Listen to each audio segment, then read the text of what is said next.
Chapter 1. Jiang Pingji, General of the Federation, female, former commander of the 7th Army Corps. Why was there a prefix of former? Because she had died in battle. She clearly remembered that death had come very suddenly, and it had even caught her unprepared. However, there was also a benefit to this. At least before she could feel the pain of death, her consciousness had already been withdrawn from her body. There was a deafening roar in his ears, as if his eardrums were about to burst. The world was dyed red. The next moment, the scenery in front of her turned into silent darkness, and an indescribable chill swept through her soul. Although it was a little regretful to die like this. However, for many warriors, dying so painlessly was also a blessing. However, as an atheist who had always advocated science, she had never thought that people could still feel after death. What she didn't know whether to laugh or cry was that the pain she hadn't experienced before her death was actually experienced after her death. An indescribable pain came from all over her body. She, who usually never frowned when she was injured, almost couldn't help but howl.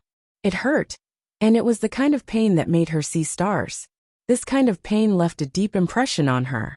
It was as if she was forced into a small box, and someone was constantly using external force to compress it inwards, reducing the space inside the box. Moreover, there seemed to be no end to this process. It was as if he would not be satisfied until he compressed her to the size of a palm. Suddenly, the bone-piercing pain seemed to have exceeded a certain extreme point, and something crashed into her head with a bang. Ouch! Jiang Pingji couldn't help but want to curl up. The pain in her head even overshadowed the pain in her limbs. She didn't have the slightest bit of rationality or time to think about other things. It was as if other than the pain of explosion and tearing, there was nothing else. Hot. She didn't know how long the intense pain lasted. She even suspected that she had gotten used to it. An indescribable heat completely surrounded her. She felt like she had fallen into a boundless sea of fire, and all the water in her body seemed to be evaporating. Where am I? As this command popped up in her brain, she desperately wanted to open her eyes and look at her surroundings. Could it be that she had fallen into hell? However, things didn't go as she wished. Her eyelids seemed to be filled with lead water. No matter how hard she tried, she couldn't even open a crack. In a daze, as his consciousness drifted away, he heard an indistinct electronic voice. Ding! Palace Intrigue live streaming system is checking the host again. Scanning progress is 1%. The cold and hard electronic voice was getting closer and closer to her. Jiang Pingji subconsciously wanted to perk up her ears so that she could hear the song clearly.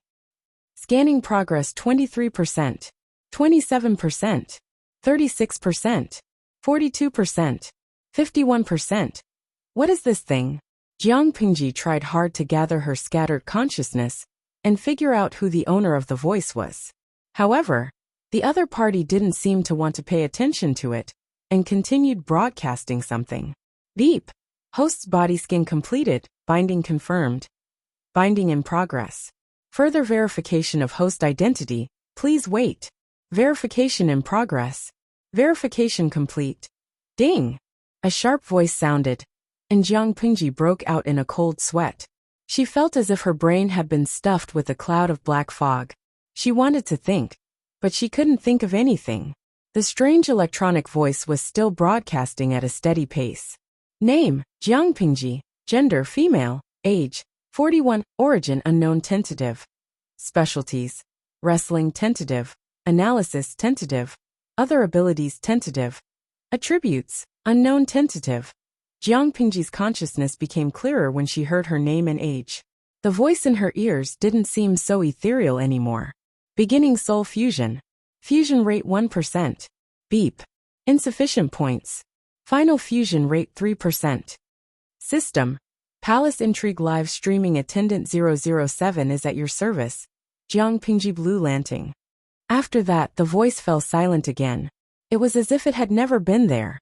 Before she could think further, something like a gust of wind brushed past her face, and her scattered senses gathered around her again.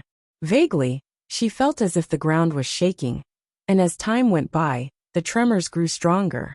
Creak, creak, creak. She heard the sound of wood scraping against each other, followed by suppressed sobs. Someone's there? She tried to open her eyes, but the darkness in front of her slowly turned into a blur. However, it took too much energy, so she did not maintain it for long. Her eyelids closed again. Brother Lanting, wake up, wake up, look at me.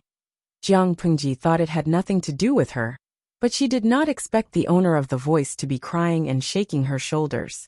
Her drowsy mind was on the verge of exploding. She said weakly, Don't shake me. My head is dizzy. It's so uncomfortable. Perhaps it was because her voice was so soft that only she could hear it, but the person who was crying and shaking her did not stop.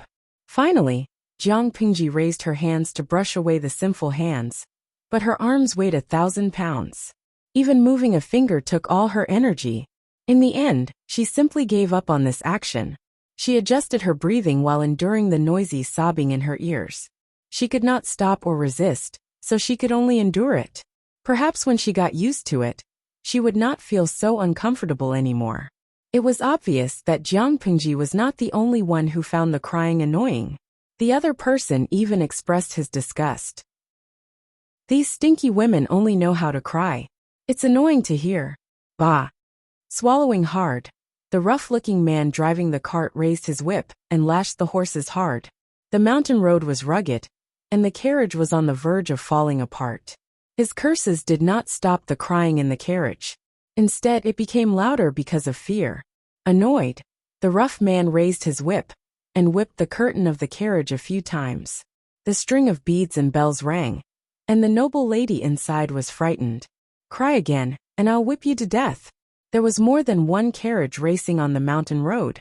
There were 2 other carriages running behind, and they were not far from each other. If the carriage was driven on an unfamiliar mountain road, it was very likely that the carriage would be destroyed and the passengers would die. However, the driver was familiar with the road and knew the mountain road like the back of his hand. Moreover, they were in a hurry, so the 3 luxurious carriages looked like they were racing. Chapter 2. That's right. She's pretty, so what if she's a little delicate? Go.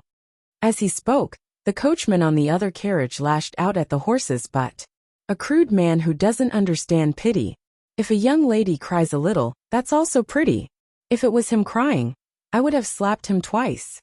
To put it bluntly, this was also a world that valued appearances. No matter how a good-looking beauty cried, it was still a beautiful scene that was pleasing to the eye. If it wasn't good-looking, for example, a 7-foot-tall man, who pretentiously wiped his tears and sobbed, who wouldn't want to slap him in the face? Who asked you to cry blindly? First master, what you say makes sense. Wasn't there someone who said that if he could hug a woman in each arm, he would be dissolute even as a ghost? The burly man with the broadsword on his waist laughed. His voice was so loud that Jiang Pingji could hear it clearly. He said, We brothers don't have to die and become ghosts. We can still have beauties in our arms and have fun day and night. As soon as he said this, the mountain path was instantly filled with the loud laughter of a few people.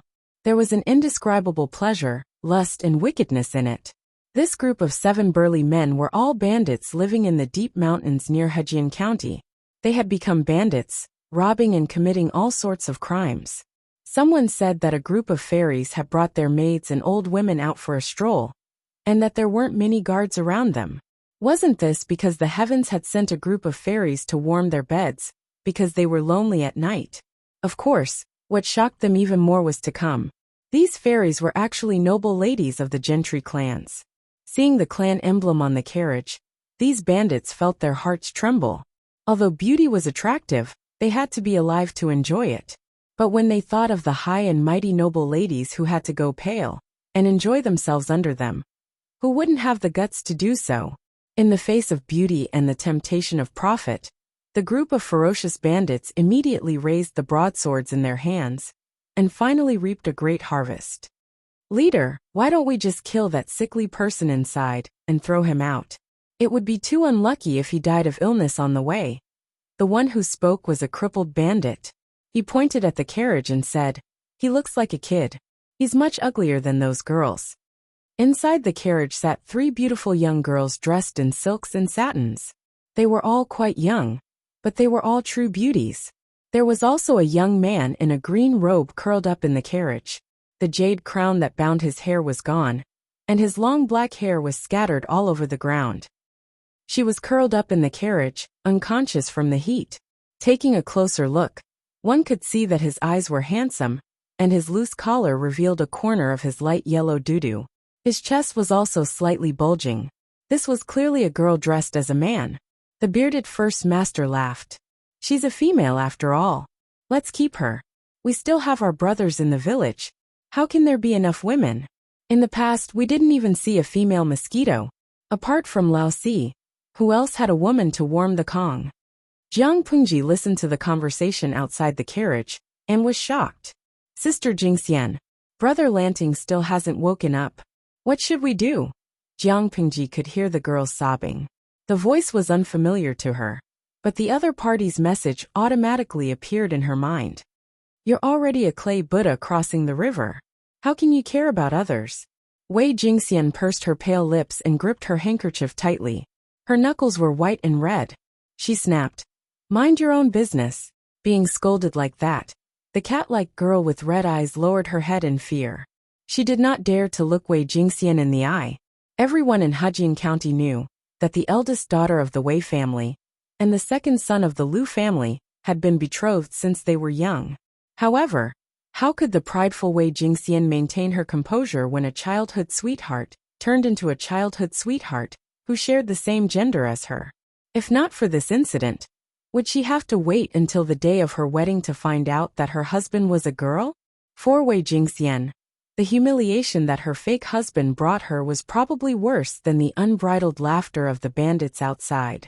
It was another unfamiliar girl's voice, but the other party's name still appeared in her mind. In a daze, Jiang Pengji thought that Wei Jingxian was her fiancé. Wait a minute. Her mind quivered, and she almost jumped in fright. Fiancé? What the hell? Jiang Pengji was almost scared to death by the information that appeared in her mind. Since when did she have a fiancé? Jiang Pengji began to consciously comb through her thoughts. Finally, she found that there was a stranger's memory in her mind. The owner of the memory was a young man, or rather, a girl dressed as a man. Her name was Lu Lanting. What was going on? Why did a stranger's memory appear in her mind? At this time, before she could think of a reason, the carriage that seemed to be falling apart finally stopped shaking. Stop. Come out, you stinky bitches. Don't make me treat you. The car marks were too obvious. Hejian County might be in chaos now that so many aristocratic ladies had been lost. To put it bluntly, Hejian County might be in chaos now. The bailiffs and servants could follow the carriage marks to find them. They wanted to live longer, and they could not even leave footprints. Therefore, they had to change to another mode of transportation. Boss, why don't we enjoy two of them first? Looking at the beautiful noble ladies climbing down from the carriages one by one like quails, the bandits' eyes were glued to them. One of them licked his dry lips with his saliva, looking like a perverted hungry wolf with his eyes shining. Just the thought of having sex with one of the beauties was enough to make one's blood boil. The girl he had his eyes on was so ashamed that she wanted to die. She wanted to hide herself so that no one could find her. The bandit leader stopped in his tracks and patted his subordinate with his huge palm. What are you thinking about? Go back one by one and take your time. What's the point of playing now?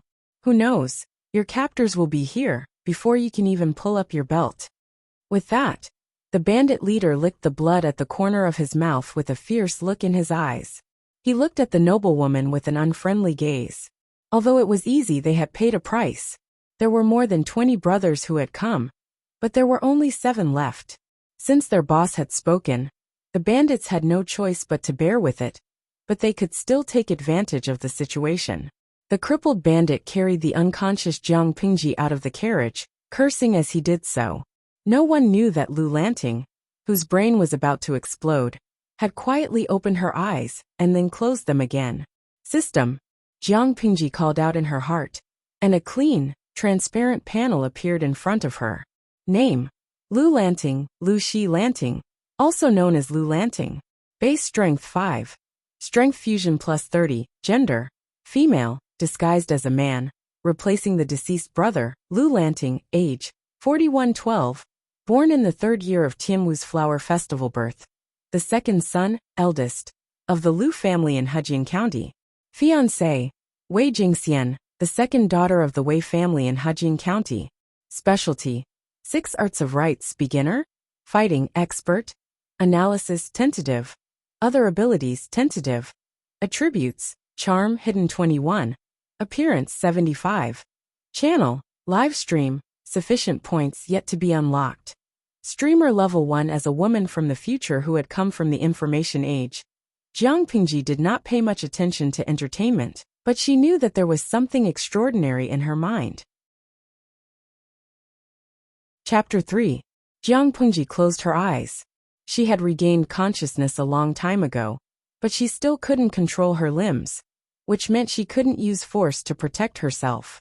After a brief observation of her surroundings, she decided to remain unconscious and secretly accumulate her strength. The system's voice was electronic, and it spoke haltingly. I am 007, your palace intrigue streaming attendant. Jiang Pingji raised her eyebrows discreetly. There's another memory in my head that doesn't belong to me. Is that also your doing? It would be strange if she felt good to find a stranger's memory in her head the moment she woke up. Memories were the most private of secrets. What was the difference between an outsider's interference and flirting with a virgin? The system was silent for a moment, then it answered dutifully. Don't panic, host. That's the memory of the original owner of this body. For you, it's like a supplementary plugin for playing a game. It can help you quickly understand this era and integrate into it. No matter how unhappy she was, Jiang Pingji knew she couldn't just fall out with the system. I remember that I'm already dead. She chose to change the topic. There were some things she had to clarify. From the commander of the 7th Army to a weak girl, she even accidentally entered an ancient world. Even if she had a strong heart, she still couldn't wrap her head around it. Was it that hard for her to just die? How crazy was the system? It didn't even let the dead go. It didn't respect the dead, hooked the souls of the dead, and continued to whip and use them. Was the system out of its mind? Her impression of the ancient era was simple and crude, barbaric. The system seemed to know what Jiang Pingji was thinking, so it quickly explained. Everything is just a coincidence. It's not what the host thinks. It didn't have the ability to hook anyone's soul as it pleased. If it wasn't for Jiang Pingji's strong soul, and the fact that she happened to appear in the space crack, the system wouldn't have chosen her. It could only be said that everything was just a beautiful coincidence. Jiang Pingji's eyebrows twitched as she listened to the system. She felt uncomfortable that her secrets were being peeped at. You said you're the system? Yes, its full name is Multidimensional Palace Intrigue Streaming System. You're the only streamer I need to serve. The system replied in a businesslike manner. As the host, your mission is to start a live broadcast. Broadcast how you became the queen of the world, from an aristocratic family. Live stream, as an empress? If she had not closed her eyes, Jiang Pingji would have widened her eyes in shock. What the hell was this? She had no interest in it at all. That's it. Palace intrigue? Empress? Trash system, what use do I have for you? The system seemed to have seen through everything. Seeing that Jiang Pingji looked down on it, it could not help but say proudly. This is not an ordinary streaming system that deceives people, but a dimension. Please pay attention to these 2 bolded words. This is very important. The audience watching the live stream won't be limited to a single dimension. As the host's level increases, he'll be able to unlock the right to live stream in other dimensions. For example, if the host can unlock the qualification to the cultivation dimension, if the audience there is satisfied, they can even reward you with elixirs, cultivation techniques, rare herbs, and even immortal demon beasts. Jiang Pingji thought about it. After weighing the pros and cons, she decisively chose to reject it. I'm still not interested. Damn it. If the dimension where the live stream happened to be her old nest, the animals in the 7th Army would laugh at her for the rest of her life. The system was silent. It had never met a host who was so unmoved by force or persuasion. Or rather, a person with a hole in their brain. Was the information it threw out not tempting enough? Or was there something wrong with the host's IQ? and her language comprehension ability was deficient? It was said that it was a dimensional streaming system. This was equivalent to an alternative dimensional trading system. Through the reward from the audience, the host could obtain items from another dimension. The advantage of a small investment was that if it could connect to the cultivation dimension and receive elixirs, spiritual beasts, or cultivation techniques as rewards, the host could even become a cultivator. Perhaps he could even become immortal. This was a benefit that others might not be able to get even if they begged on their knees. After listening to it, which of the previous hosts did not have their eyes lit up? There was no need for it to urge them to start a live stream. They took the initiative to apply and worked diligently every day. It was extremely worry-free. It had been smooth sailing for so long, but it was the first time the system had encountered such an uncooperative thorn. The system felt wronged. It felt bitter in its heart, but it could not express its bitterness. Why couldn't it be given a worry-free host? However, the system was bound to Jiang Pingji. It could not be separated from her in a short period of time. Therefore, even if it was unwilling, it could only rely on her now. Even if it had to coax her and call her ancestor, it had to coax her to start a live stream. After thinking about it, the system analyzed many possibilities and finally picked out a strong temptation. If the host is willing to start a live stream, I can help you get out of your current predicament. Not only that, if your streamer level reaches the top, you will even have a chance to make a wish. Jiang Pingji snorted coldly. You're not bad. You can actually pinpoint my lifeline. I'm not interested in the second one, but the first one is a little interesting. Those bandits had a lot of human lives on their hands. If that group of beautiful girls entered the bandits' lair, their fates could be foreseen. The system was choked by her. According to a normal person's thinking, wouldn't they be more concerned about the second one? That was the benefit that was linked to its own interests. If Jiang Pingji could reach the top of the streamer level, she could easily make a wish to go back in time and change history. However, that was not the point. As long as it could coax Jiang Pingji to start a live stream, the other details could be discussed later. So the host agrees to start a live stream? Jiang Pingji urged in her heart. I agree, but there is a condition. I want to recover quickly. I need the host's help. As long as I start a live stream, even if there is only one audience, I will have spare energy to help you recover quickly. Since it was a palace intrigue live stream, the source of its power was naturally related to the live stream. In fact, in order to send Jiang Pingji to this fresh body, the system had used up all its energy. Without a live stream, there would be no popularity. As a live stream system, how was it different from a salted fish? However, that was not a problem. If one had to invest now, there would be more popularity in the live stream in the future. Jiang Pingji did not trust the strange system that appeared out of nowhere. She maintained a distant attitude towards it, but the only thing that could help her now was this strange system. She took a deep breath and secretly prayed that the live stream would not lead to her hometown. That would be so embarrassing. Chapter 4. Jiang Pingji did not agree to the system's request for herself. She was used to seeing blood on the battlefield, and she no longer cared about life and death. The people who were supposed to be dead were still talking nonsense with the system. To her, every word she said was worth it. She did not mind dying, but she could not bear to see those beauties being humiliated. She had the ability to do so, but she did not save them. The system said, signing the host's contract. Searching for a connected dimension. Confirmed coordinates. Live broadcast begins. The transparent panel made a buzzing sound, and the loading button in the middle spun a few times. Suddenly, a full view of the live broadcast appeared. Through the screen, she saw her body being carried by a burly man and thrown to the ground with a thud. All the captured noble ladies were locked in this musty and smelly hut. After climbing a mountain for a while, these delicate noble ladies had suffered a lot. Now they lowered their heads in silence, listening to the bandits' obscene laughter. Everyone knew that once the bandits were done with them, they would not be able to escape the fate of being defiled. Jiang Pingji waited quietly, minute by minute, until a line of white words with a question mark floated across the screen. Finally, an audience member. System, she gritted her teeth. How dare they throw me? If I don't teach them a lesson, they'll think that I Jiang Pingji am a pushover. The system was trustworthy. After gaining some popularity, it immediately helped Jiang Pingji adapt to her new body. As for the rest, it could only say that it was powerless. To put it bluntly, there was not much the system could do. If Jiang Pingji could not save herself, the outcome would be the same.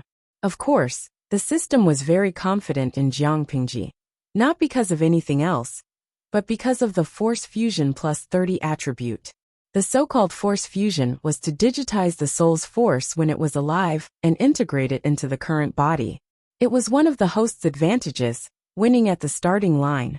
It quietly glanced at Jiang Pingji's Force Fusion. It was only a pathetic 3%. But knock on the blackboard, there's an important point. The final increase in Force Fusion was 30 points. It was only 3%, but it could add 30 points to Force Fusion. The original owner of this body, Lu Lanting, only had a Force Fusion of 5. She was a real fighter. Therefore, the system could calculate Jiang Pingji's Force Fusion in her previous life. It was so high that it dared not look at it. The body's Force Fusion and Force Fusion only had 35 points, which was basically the same as an ordinary adult man in this era. If that was the case, it would seem that Jiang Pingji was in a very dangerous situation. Actually, Jiang Pingji had a high chance of winning. How could a woman with such force in her previous life not know how to fight? My dear friends, with a wealth of combat experience, wouldn't it be easy to beat up an adult man who was messy and disorganized? Although the first scene of the live broadcast was already bloody and unladylike. But, if the scene was a little more unique, perhaps it would attract more viewers? Jiang was Enforce Queen, the queen was queen. It was quite efficient. Not long after, Jiang Pingji felt that the stiffness in her limbs had decreased by more than half. Although her flexibility was still worrying.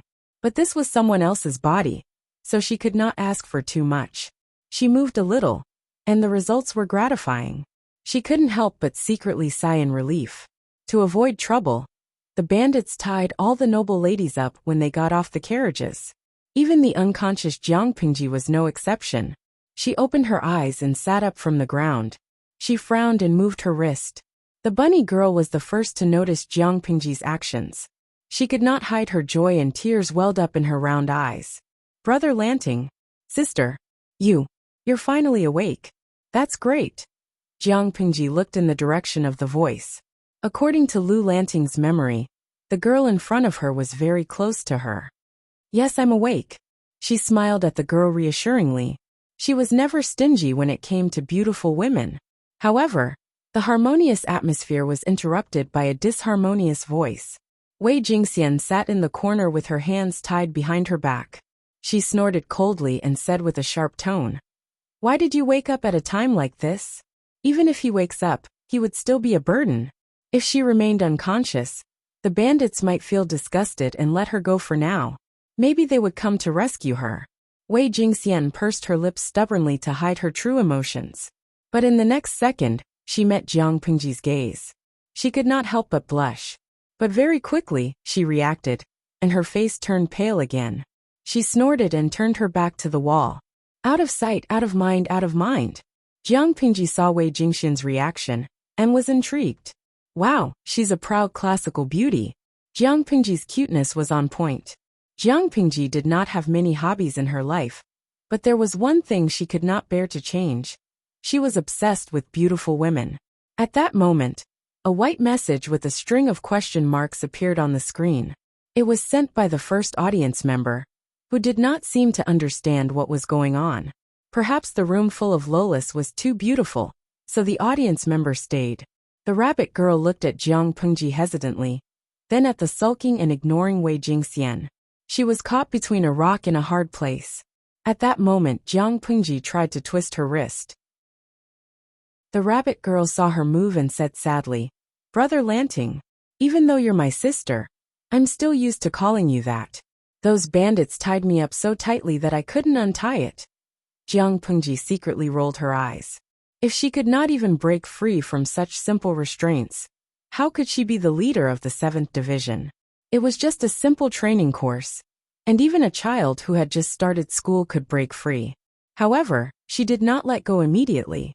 Instead, she chose to maintain her original state. Don't be afraid, Wan-er. Your brother is here. After saying that, there was some muffled laughter in the room, as if mocking Jiang Pengji for overestimating herself and calling herself brother. Jiang Pengji did not take it to heart. As one of the lambs waiting to be slaughtered, her words were laughable. However, Shangguan Wan, who was only 11 years old, was just a child who had just been weaned and needed to be comforted.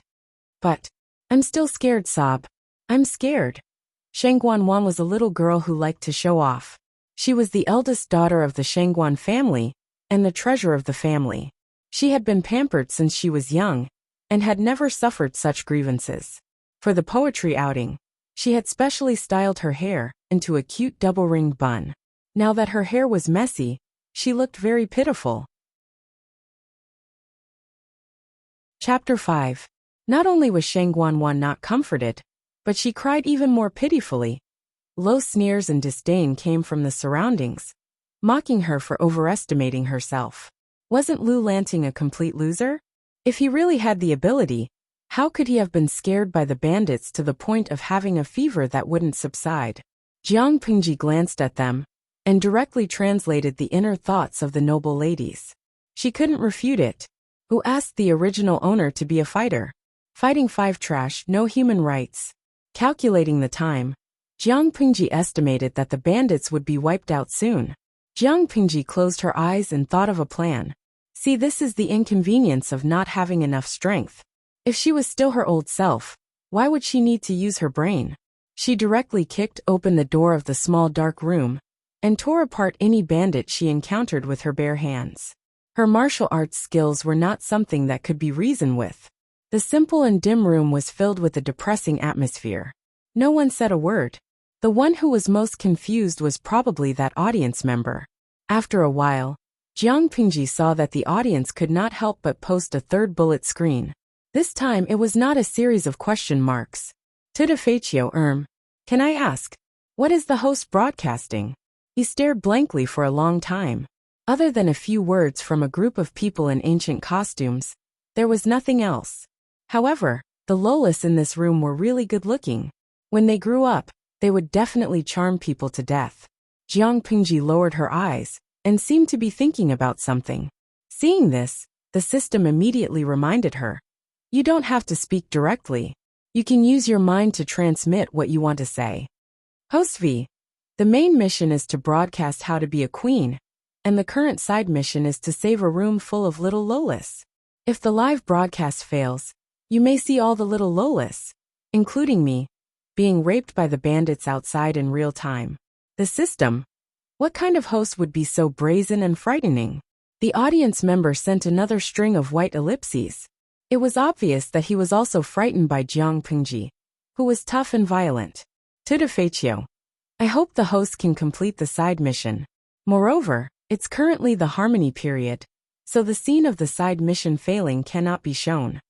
The audience member was also extremely embarrassed, or it could be said that he did not take what Jiang Pengji said seriously. Jiang Pengji raised her eyebrows and secretly poked the system. Will it be banned if the content is too inappropriate for children? The system said proudly. This is a direct live broadcast through the channel of the plane. The means over there cannot block the host's live broadcast channel. Since it was marked as a Palace Struggle live broadcast system, how could it not have dark content that was not suitable for children? Thinking about it, in order to climb up the ranks, which of the women in the palace didn't do their best? Which of them did not exhaust their brains? Which one of them didn't use all their means? Which one of them was not sinister and vicious? The system's mind was filled with plots and schemes, but Jiang Pengji was thinking of another scene. As someone who was used to seeing blood, she had a high degree of acceptance towards it. In her eyes, an ordinary scene might scare the audience on the other side of the live broadcast to tears, and it might even cause psychological trauma. As for the system's idea of broadcasting the internal fights, from the concubines to the Empress, when did she agree to that? Previously, he had only promised the system to start a live broadcast. As for the content of the live broadcast, There was no specific scope. It was true that Jiang Pingji advocated force, but she was not a simple-minded person in the eyes of others. Only those who had stayed in the 7th Corps and deeply experienced Jiang Pingji's means would know that when she was evil, she could even do evil to herself. While they were talking, Jiang Pingji heard a burst of dense footsteps coming from afar. She secretly counted the number of people. TSK, more than half of the bandits in the village had come. The rest of the people were either standing guard, or were probably waiting. Would it be their turn to enjoy after everyone else had enjoyed them? The bandit who opened the door was naturally the head of the village, who was also the leader of the group of bandits. Ha ha ha. Everyone enjoyed themselves today. These are the most precious beauties in Hejian County. Normally, even beggars would be driven away by a single glance. The curly-bearded man laughed heartily. He casually pulled a noble lady's hair and pulled her into his embrace. The noble girl's shoulders shrank, and her body trembled like a sieve. Because her hair was pulled, her scalp hurt, but she did not dare to scream, lest she would suffer more humiliation. She could only bite her lips, and her face was full of horror and humiliation. The bandit leader only cared about his own happiness. He did not notice the slight change in the eyes of the noble girl in his arms. Jiang Pingji saw all this. She looked away and saw that the 2nd and 3rd leaders of the bandits were also hugging a beauty. If she did not make a move, it was estimated that in a few minutes, these people would have a scene that was not suitable for children on the spot. Raising her eyebrows, Jiang Pingji suddenly stood up. Her slightly heroic face was full of playfulness, and she shouted to stop them. Wait a minute. Her voice wasn't loud, but in the midst of the coarse male voices, this slightly heroic female voice was particularly conspicuous. What? The outstretched hand of the bandit leader paused. He looked in the direction of the voice and saw that Jiang Pingji had stood up, but her clothes were still so messy. The bandit leader could not help but scornfully tease her. Could it be that you want to play with me on her behalf? At that moment, the girl who was being held hostage by the bandit leader had a pale face, and her eyes flashed with pain. Jiang Pingji looked the leader up and down, and suddenly said something shocking. Replace? Aren't you afraid that the wind will cut your tongue? If you dare to touch the one in your arms again, don't even think about knowing which little beast killed your sweetheart. As soon as the words came out, everyone was dumbfounded. Some were bandits who did not know the truth, and others were secretly determined to seek death, rather than live a life defiled by noble girls. For these noble girls, the interests of their families and their reputation were the most important, even more than their own lives. If these bandits succeeded, not only would they lose their chastity, but they would also have to give themselves to so many people. Not only would they lose face, but their families would also be humiliated. They could even guess that if this scandal were to spread, the unmarried girls in their families would also be despised. Only by mustering up the courage to commit suicide and preserve their chastity could one or two be saved. However, Jiang Pingji's actions attracted their attention, and they all forgot about seeking death. What? The noble girls looked at each other, not knowing what Jiang Pingji was trying to do. Hee hee, you stinky woman. What nonsense are you talking about? Our leader is wise and powerful. Who dares to touch his woman? A small bandit who did not understand but thought it was awesome chimed in and belittled Jiang Pingji, and at the same time, flattered the bandit leader. Chapter 6. What did you say? The bandit leader strode forward, wanting to grab Jiang Pingji's collar and ask for clarification. She sidestepped and spun around, nimbly avoiding the hand that was reaching out in excitement. I don't like it when people touch me. Seeing that his hands missed, the bandit leader was slightly startled. He suppressed the excitement in his heart and grinned, revealing a mouthful of yellow teeth. Coupled with his bearded face, he looked as ferocious as a green-faced yiksha. Who are you? What do you know? It doesn't matter who I am. You wouldn't know me anyway. All you need to know is that I know more than you know. The bandit leader's eyes flickered, and he looked at Jiang Pingji with cold, murderous intent. He even held the hilt of the sword at his waist with one hand. I know that you committed murder in a fit of rage, because your sweetheart was defiled to death. In the end, you were flogged and exiled to Zisang. It's just that you ran away halfway and sneaked to Hujin County to become a bandit. Am I right?" The bandits in the background were dumbfounded, and the other noble ladies were even more attracted by her actions, forgetting that they were in danger for a moment. What was going on? The system. Damn, how did this guy know? How did she know all this without the help of the system? As a super system that could broadcast across dimensions, its functions were naturally not limited to those revealed. It planned to slowly reveal its abilities in the future. If Jiang Pingji wanted to know, she had to do a live broadcast obediently. She could not scold it every few days, and she could not threaten it by going on strike. It was like a fruit hanging on a pole, luring the hard-working donkey to keep chasing. Jiang Pingji could use money to buy information from it. As long as it was not highly confidential, she could buy it with money, including the past of the bandit leader. But it was poor now. Even if it wanted to help Jiang Pingji, it was powerless.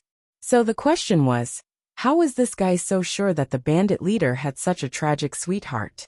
The leader of the bandits stared at Jiang Pingji coldly, then suddenly looked up to the sky and laughed. "What nonsense! You haven't visited your mother in a long time, right?" Jiang Pingji was not affected. She continued, "You claim to be a filial son, but you were exiled and fled. You were even willing to become a bandit, but you never went back to see her. Is that your filial piety?" As if someone had pressed the pause button, the bandit leader's smile froze in a comical arc. In the end, he fiercely gritted his teeth and revealed his ferocious appearance. "Oh, so you want to kill me now?" He was like a cat whose tail had been stepped on. Other than scratching it a few times, what else could he do? Have you ever thought about your pitiful sweetheart when you committed such atrocities against a woman? Before she died, she was full of joy waiting to marry you. The room was silent, and the atmosphere was so oppressive that no one dared to breathe. Everyone couldn't help but peek at the bandit leader's face out of curiosity. There was a bold bandit who wanted to take advantage of a noble lady. The bandit leader drew out his long sword and almost cut off his nose. Ignoring the frightened bandit, he looked at Jiang Pingji coldly and asked, "Tell me, which animal did this?" Jiang Pingji smiled coldly. Her posture was so arrogant that she was like a queen sitting on the throne. "Is this your attitude when you ask for help? You are my prisoner. If you don't tell me, believe it or not, I will let a group of brothers gang up on you bitches one by one." The bandit leader had lost his patience because of Jiang Pingji's provocation. He almost couldn't control his explosive temper. Haha. Jiang Pingji didn't seem to be threatened at all. Her hands were tied, but she looked at ease, as if she was the bandit in control of everything. "What are you laughing at?" Seeing Jiang Pingji smile, the bandit leader had an indescribable strange feeling in his heart. "I'm laughing at the same scene when your sweetheart was forced. The situation is so similar." Jiang Pingji's reputation as a devil spread throughout the 7th Corps. Many officers were deeply affected by her. In addition to her frightening strength, she was also known for her mouth. Strong and violent strength, plus the max skill of poisoning people to death equals a moving killing machine in human form. If the troublemaker was in a good mood, he might be able to keep his body intact. If he was in a bad mood, he would live a life worse than death. As soon as the words came out, the bandit leader's anger, which was on the verge of exploding, was forcibly suppressed. He reached out and pushed the noblewoman forward. She directly fell into Jiang Pingji's arms, which made her pretty face blush. The bandit leader suppressed his voice and threatened, "How dare you lie to me? When I have enough fun with you, I will sell you to the brothel." "Lie? May I ask which part of what I said was false from the beginning to the end? If it was false, would you not dare to move?" Jiang Pingji smiled contemptuously. Her black hair, which was obviously to add to her feminine image, was set off by her charm. It was not the charm that attracted men, but the charm that attracted women. It was the kind that was a little bad, but not too bad. It was full of seductive charm that tickled people's hearts. Even Wei Jingxian, who didn't want to talk to her at first, quietly turned around. Her eyes were filled with vague concern, confusion, and suspicion. "I've done everything you wanted me to do. Then tell me, which animals did this to Xianyang?" He inserted his fingers into his hair, and looked as if he was in so much pain that he wanted to die. Everyone else could not help but be moved. Only Jiang Pingji sneered. "Scum," she said. "She died a few years ago. And you even forgot her name? She's called Xingyang?" The bandit leader's movement froze. His eyes were now really bloodshot. Yes, his sweetheart was not called Xingyang. His behavior just now was half true. On one hand, he hoped that Jiang Pingji really knew something. But on the other hand, he secretly hoped that it was just a trick. "Fine." The bandit leader wiped his face with both hands and took a deep breath. "As long as you tell me which animals hurt Emonyang, I can guarantee that you will walk out of here safely. No one will dare to lay a finger on you." "Refuse. Your offer is too little. How can I alone be worth such important information?" Jiang Pingji was not tempted at all. "Then what do you want?" the bandit leader hurriedly asked. His gaze swept across all the noble ladies in the room, and he suddenly came to a realization. He sneered and spat. "Really greedy. He actually wants all the beauties. It's up to you. If you don't believe me, you can reject my offer. You can try and see if I'll be forced to tell you a few words." Jiang Pingji looked like a dead pig that was not afraid of boiling water. Her eyes swept across all the faces of the bandits, and she snorted in disdain. In an instant, everyone had an indescribable feeling. It was as if they were virgins who had been molested and played with. The humiliation and discomfort they felt in their hearts? No, who was the one who was molested? Who was the one who suffered? For a moment, Face was still confused. "Boss." Although some of them were influenced by Jiang Pingji, the rest were still very professional. They had robbed so many noble ladies in Hejian County. Would those people let them go? Chapter 7. Shut up. For the bandit leader, nothing was more important than finding out who killed Emonyang. "I'll do it." The people here were all fugitives who had turned into bandits. Who would really obey anyone? The bandit leader's actions had hurt the group's interests. Since that was the case, they might as well kill him and enjoy the beauties. They didn't have anyone they liked anyway. That B***TCH's tricks were no threat to them. As they thought about it, Jiang Pingji suddenly asked the second-in-command, whose eyes were flickering, "Do you want to know where your son was kidnapped?" Her beautiful eyes turned to another bandit. "Don't you want to know how many times your wife and brothers cheated on you?" The crowd was speechless. Now, those who were tempted did not dare to act rashly. Unlike the bandit leader's secret past, many people in the village knew that the second-in-command had lost his son when he was young. They also knew that the second-in-command's body could still function, but he couldn't have a baby. Without a baby, he was no different from a eunuch. Therefore, his son was his last hope. It was very important. As for the fourth-in-command's wife cheated on him, puffed. Some of the well-informed ones were laughing in their hearts. Apart from the blockheads and the fourth-in-command himself, the other brothers more or less knew about it. Not only that, some of them even went to visit. However, some of them laughed in their hearts, but soon they couldn't laugh anymore.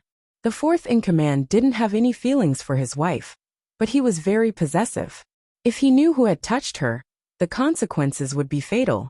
For a moment, everyone had their own thoughts. No one dared to cover Jiang Pingji's mouth. Wouldn't that be a confession? Therefore, they could only sweat in secret and hope that Jiang Pingji was making a wild guess. But who could make such an accurate wild guess?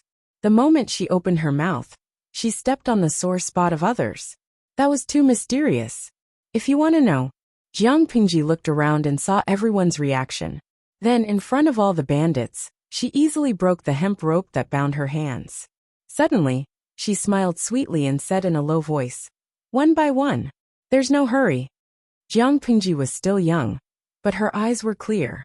Even when she was surrounded by a group of people, she did not have stage fright.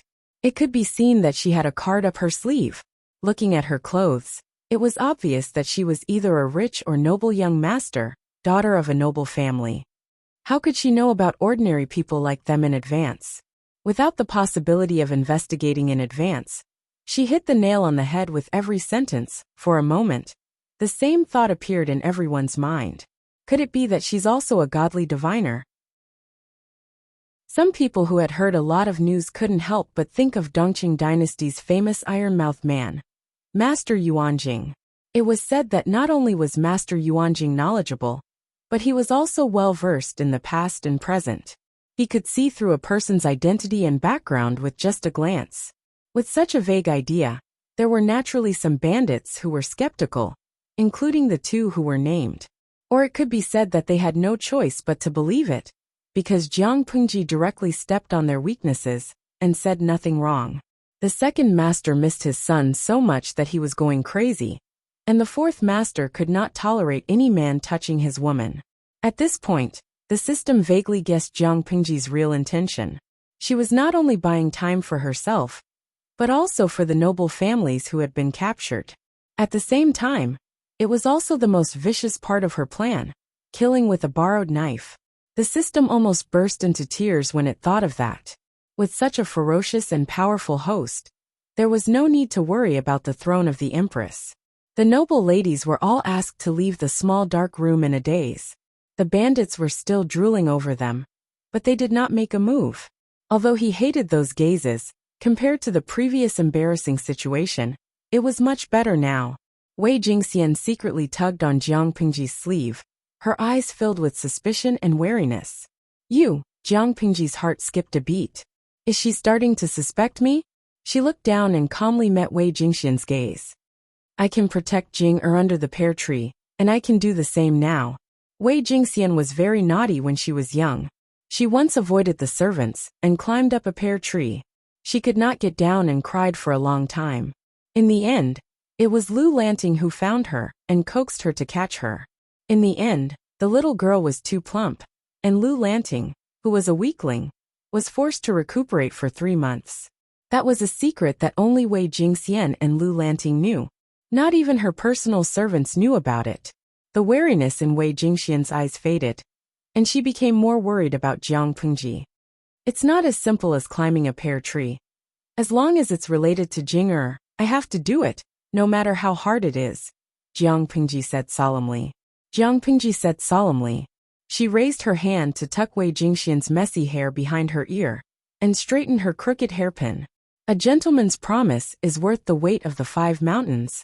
This is not sweet talk. Wei Jingxian blushed at the thoughtful gesture, but she felt terrible when she thought of Jiang Pingji's gender. Her feelings for Lu Lanting were not romantic, but they were still yearning for love.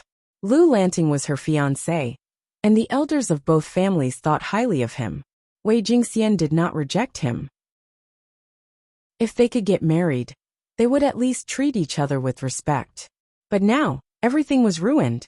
The image in her mind was a mockery of her. Now, how can you still be considered a gentleman? Jiang Pingji noticed that Wei Jingxian did not mean what she said. She smiled and said, If Jing-er says yes, then I am. If Jing-er says no, then I am not. Wei Jingxian was embarrassed by his words. She could no longer maintain her cold and aloof expression. Could it be that after her identity was exposed, she was too lazy to keep up her facade? Don't worry. Jiang Pingji raised her hand to stop her. Her eyes were full of confidence. Jing-er, don't you trust me? Wei Jingxian was speechless. If Lu Lanting had not been frightened by the bandit's knife, she would have trusted Jiang Pingji a little. The bandit's stronghold was simple and shabby. There were only a few thatched huts of different sizes scattered around. If it weren't for the fact that the bandits were all tall, strong, ferocious, and had the air of bandits all over their faces that said, I'm not a good guy, one would have thought that this was a small, ordinary village hidden deep in the mountains. Jiang Pingji had the bandits' weakness. The first master, the second master, and the fourth master were all under her control. The other bandits did not dare to act rashly. Occasionally, they would sneak a peek at the noble women, but at the same time, they avoided Jiang Pingji's line of sight. After leaving the small, shabby hut, the bandits led them to a small hall with a simple signboard. I'll talk to you in private. Can we move to the back hall? Jiang Pingji stared at them with a faint smile. Some of you have a guilty conscience. If I say it in front of everyone, I'm afraid you'll jump up in anger and kill me. I don't mind blood. You guys are also rough men who are used to seeing the wind and waves. But who told you to have such a beautiful woman here? If you scare them, it'll be a sin. Jiang Pingji's gaze swept over the noble women one by one. Her gaze lingered on Wei Jingxian for a second. The girls were embarrassed, but none of them dared to make a sound. If someone else had said those words, they would have been ashamed to death. But Lu Lanting, she wasn't a man with a handle. If she overreacted, would she not look like a spoiled brat? Wei Jingxian could not help but blush, but she quickly regained her composure. Chapter 8. Let's talk in the back hall alone.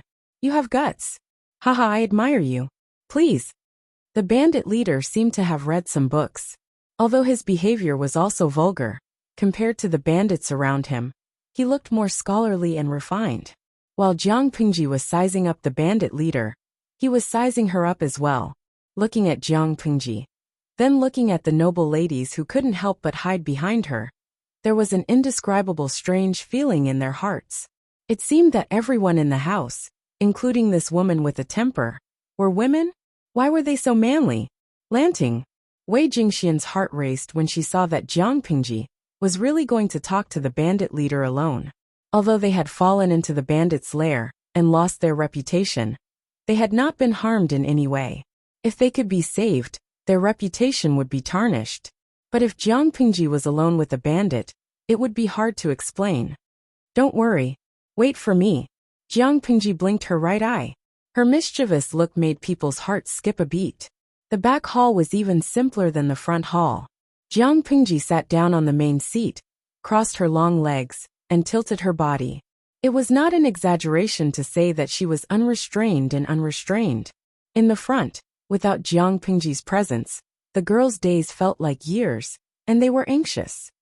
I don't feel safe leaving a bunch of girls in a wolf pack. Let's get straight to the point. I have to go back. Jiang Pingji said she was in a hurry, but it was hard to tell from her posture. I don't trust those scums out there. The bandit leader stood to the side, his eyes anxious. Emonyang was a thorn in his heart that he could not bear to pull out. Every day and night, he wanted to know who killed Emonyang. Jiang Pingji gave him hope, and he did not want to wait any longer. The murderer is right beside you. You just don't know it. Jiang Pingji had a teapot by her hand, but there was a black stain on the rim of the teacup. She glanced at it, and was not thirsty at all. The leader of the bandits was not completely brainless. Hearing Jiang Pingji's words, he became suspicious again. He felt that she was using someone else to do her dirty work. Being a bandit leader meant that he had some skills. However, he had met Jiang Pingji, so he was destined to die. She was the most venomous person in the 7th Division. She was a demon who could spill all the secrets they tried to hide with just one word. The thing that the officers under her were most afraid of was meeting her gaze. They always had the illusion that they were walking around naked. I know you have doubts. You think that I'm tricking you into killing each other. TSK, I'm only speaking my mind. It's up to you whether you believe me or not. Jiang Pingji snorted in her heart. This body was too weak for her. She could definitely escape by herself, but those noble ladies might be mistakenly killed by the furious bandits. For a perfectionist like her who had obsessive-compulsive disorder, this was simply intolerable. The murderer is from your hometown, the one with a lame foot and a slightly bent back. While you were out hunting, he took the opportunity to force himself on Emonyang and threaten her not to say a word. Emonyang was deeply in love with you. She felt so guilty that she killed herself in the end. The bandit leader's doubts disappeared when he heard that. He could not believe it anymore. Jiang Pingji was not the only one who didn't know that he and the lame man were from the same hometown. They would at most nod at each other and occasionally take care of each other, but they kept their distance. They did not tell anyone about their relationship. How could he not believe Jiang Pingji when she pointed it out? If you don't believe me, you can take off his clothes and see if there are any wounds on his back from when Emonyang was raped. Emonyang is a chaste woman. She would rather die than submit to them. She fought them with all her might, but she's just a weak first-level girl. As soon as he finished speaking, the bandit leader walked out with his sword in hand. Not long after, the terrified screams of the noble ladies could be heard. Smelling the stench of blood in the air, her plump lips curled up slightly as she said in a clear voice, "Next." The system was speechless. Even though it was an emotionless system, it still felt like it was going to explode at the sight of its host. The second in command walked in with a pale face. He looked at Jiang Pingji with a guarded expression. The leader had rushed out of the back hall and grabbed an inconspicuous man. Without a word, he tore off his clothes. His expression was deranged and his eyes were bloodshot. The sight of him sent chills down one's spine. The man had knelt down and begged for mercy. Somehow, the leader had provoked him and chopped off his head. Your son was so young when he went missing. Jiang Pingji was not affected by the screams of the noble ladies. She could smell the blood in the air and knew that the first stage of her goal had been achieved. You want to see him? Of course. Speaking of his son, the second-in-command's desire for his son took over. His eyes were sparkling. He was an idiot. He never did anything serious. He always stirred up trouble because he was strong. When he was rich, he enjoyed himself. He slept in brothels and had sex with prostitutes. When he had no money, he went looking for his parents. When he was old, he married an unlucky man in the village who had lost his mother. After 2 years of marriage, he had a chubby boy. However, having a child did not calm him down. He continued to cause trouble every day. Once he kicked an iron plate. He was beaten up by a more powerful person. He even got kicked twice and fainted from the pain. Later he recovered. The job could still be used, but the doctor said he would not be able to have a child. He immediately thought of his only son when he could not have a child. He kept a close eye on him every day, fearing that something would happen to him.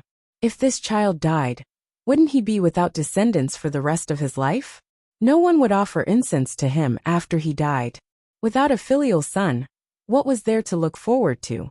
However, what he feared came true. His son disappeared when he was 4 years old. He could not be found. His wife cried so much that she was blind. Your son. TSK. Everything bodes ill. Jiang Pingji shook her head and sighed. It is the people who suffer from natural and man-made disasters. That year, there was no harvest. You and your wife took good care of your son. You had good intentions, but it was easy to get into trouble. Before he finished speaking, he suddenly thought of something.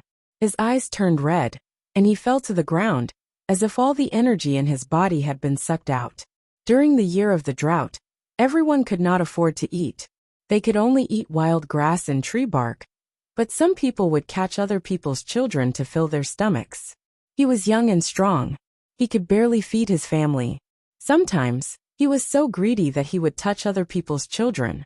Thinking of this, the second leader knelt on the ground helplessly and crazily, crying and praying. With tears streaming down his face, he begged, Living immortal, please tell me, which black-hearted person actually treats my son like this? He is my lifeline. Jiang Pingji lowered her eyes and said calmly, Since you are begging me, I have to tell you. The person who ate your son is from the same village as you. He is also a greedy person like you. I don't know more than that. You can find out for yourself. The system poked Jiang Pingji. Didn't you plan to let them kill each other? Why didn't she tell them who the murderer was? She just said it was someone from the same village. What if they really went to the village to look for him? Stupid. Jiang Pingji secretly curled her lips and chuckled. I am not a god. How would I know who is from the same village? System. Yen%. Yen #. Chapter 9. We provide you with wonderful novels to read. Jiang Pingji licked her dry lips. However, he is from Hejian County, and some of the bandits outside are also from Hejian County. If he is lucky, he will meet someone from the same village. Birds of a feather flock together. The traffic in this world is so troublesome. Even if he becomes a bandit, most of the bandits he meets are from the same village, or nearby villages. The possibility is very high. Do you believe it? She was just misleading the head two into thinking that the murderer was a gangster from the same village, and believing what she said. When the head two went to ask for evidence, the two sides would have a conflict. They were a group of hot-tempered and brainless people. Wouldn't it become a scuffle? From the beginning to the end, she did not say that the murderer was from the village.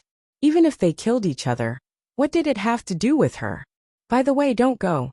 Jiang Pingji stood up and stopped the head two from going to ask for evidence. I don't feel at ease leaving those beautiful girls outside. I won't talk to the head four alone. Help me talk to him. After that, Jiang Pingji talked about a bunch of bandits. Of course, she did not mention their names, but their physical characteristics, which were very easy to remember. Finally, Head 2, I will add you. Jiang Pingji smiled, and the Head 2 suddenly shivered. As for whether you want to tell the truth or not, I won't interfere. She used this attitude to show that she did not cause them to kill each other. She just told the truth. Otherwise, she could directly call the Head 4 in and tell him all the bandits who touched his wife. The whole village would be in chaos. In addition, she had another purpose, to deepen the Head 2's trust in her words. He was secretly glad that he did not hear Jiang Pingji say that he had an affair with the Head 4's wife. His face darkened when he was called out. Could it be that the girl in front of him was watching them when they were working with the Head 4's wife? Everything was ready, except for one thing. When the time was right, they could prepare to close the net. Jiang Pingji walked out of the back hall, and Wei Jingxian and Sheng Guanwan hurried to greet her. They found that she looked the same as before she entered the back hall, and her expression was normal. I'm fine. Those guys are probably going to settle the score now. They won't be able to care about us for now. The bandits in the hall had already left, probably to settle the score. However, there were still a few bandits standing guard at the door.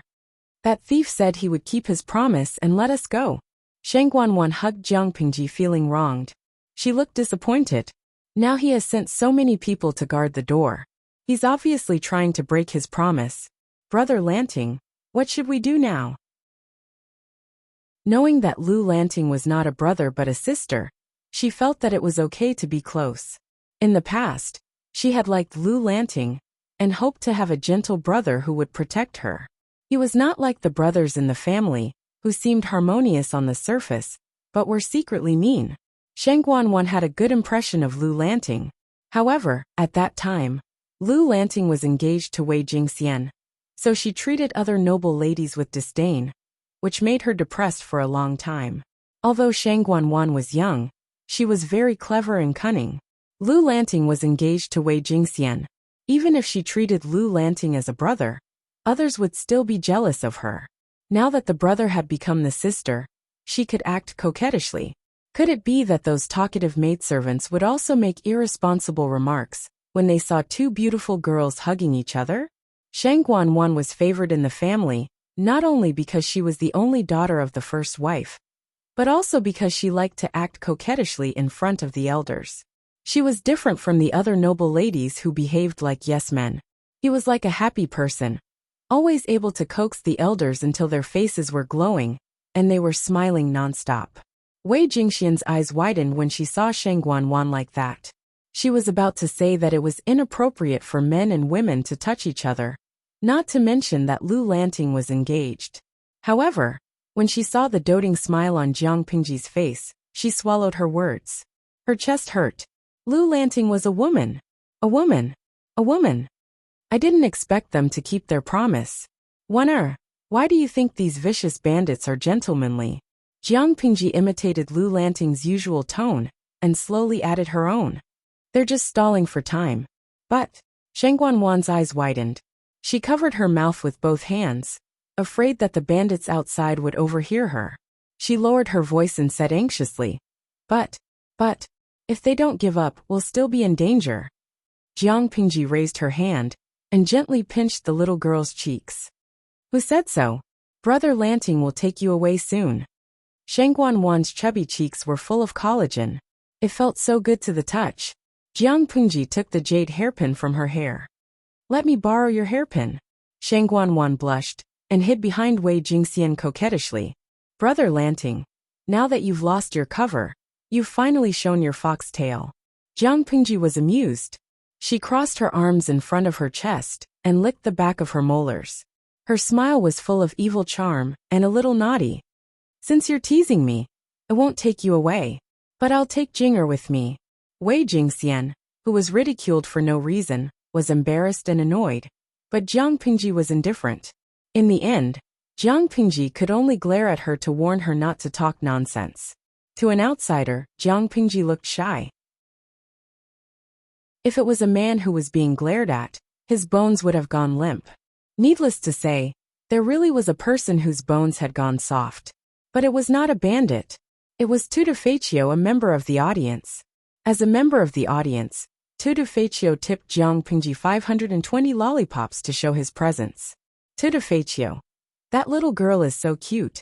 I almost fell off the computer table. 520 lollipops? What the hell? Jiang Pingji frowned and poked the system. What's that? The system was speaking in an electronic voice, but it spoke very quickly. Jiang Pingji could feel its excitement and joy. It was so excited that it was incoherent. Tipping. This is the first time you've tipped in your life. Remember to thank the audience for tipping. One audience member only had one popularity point, and they could only accumulate it once a day.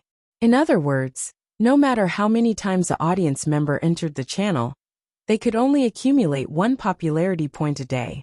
But tipping was different. One lollipop was worth one streaming coin, and it could bring one popularity point. 520 lollipops was equivalent to 52 popularity points.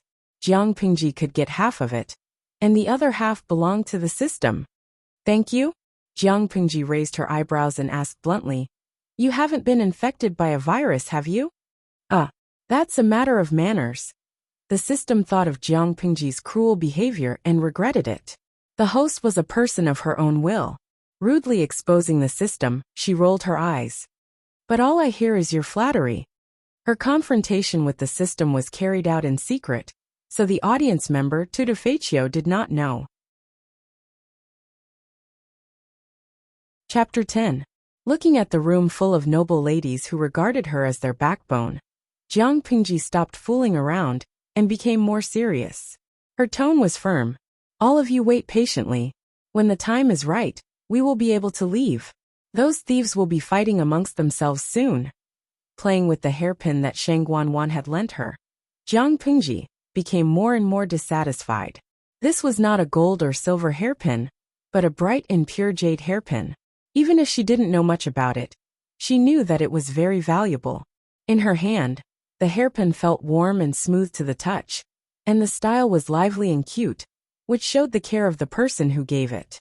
Although this jade hairpin was expensive, it was not as easy to use as a golden hairpin. At least it was not sharp enough. Shang Guanwan sat beside her and rested her chin on her hands. Brother Lanting, do you like this hairpin?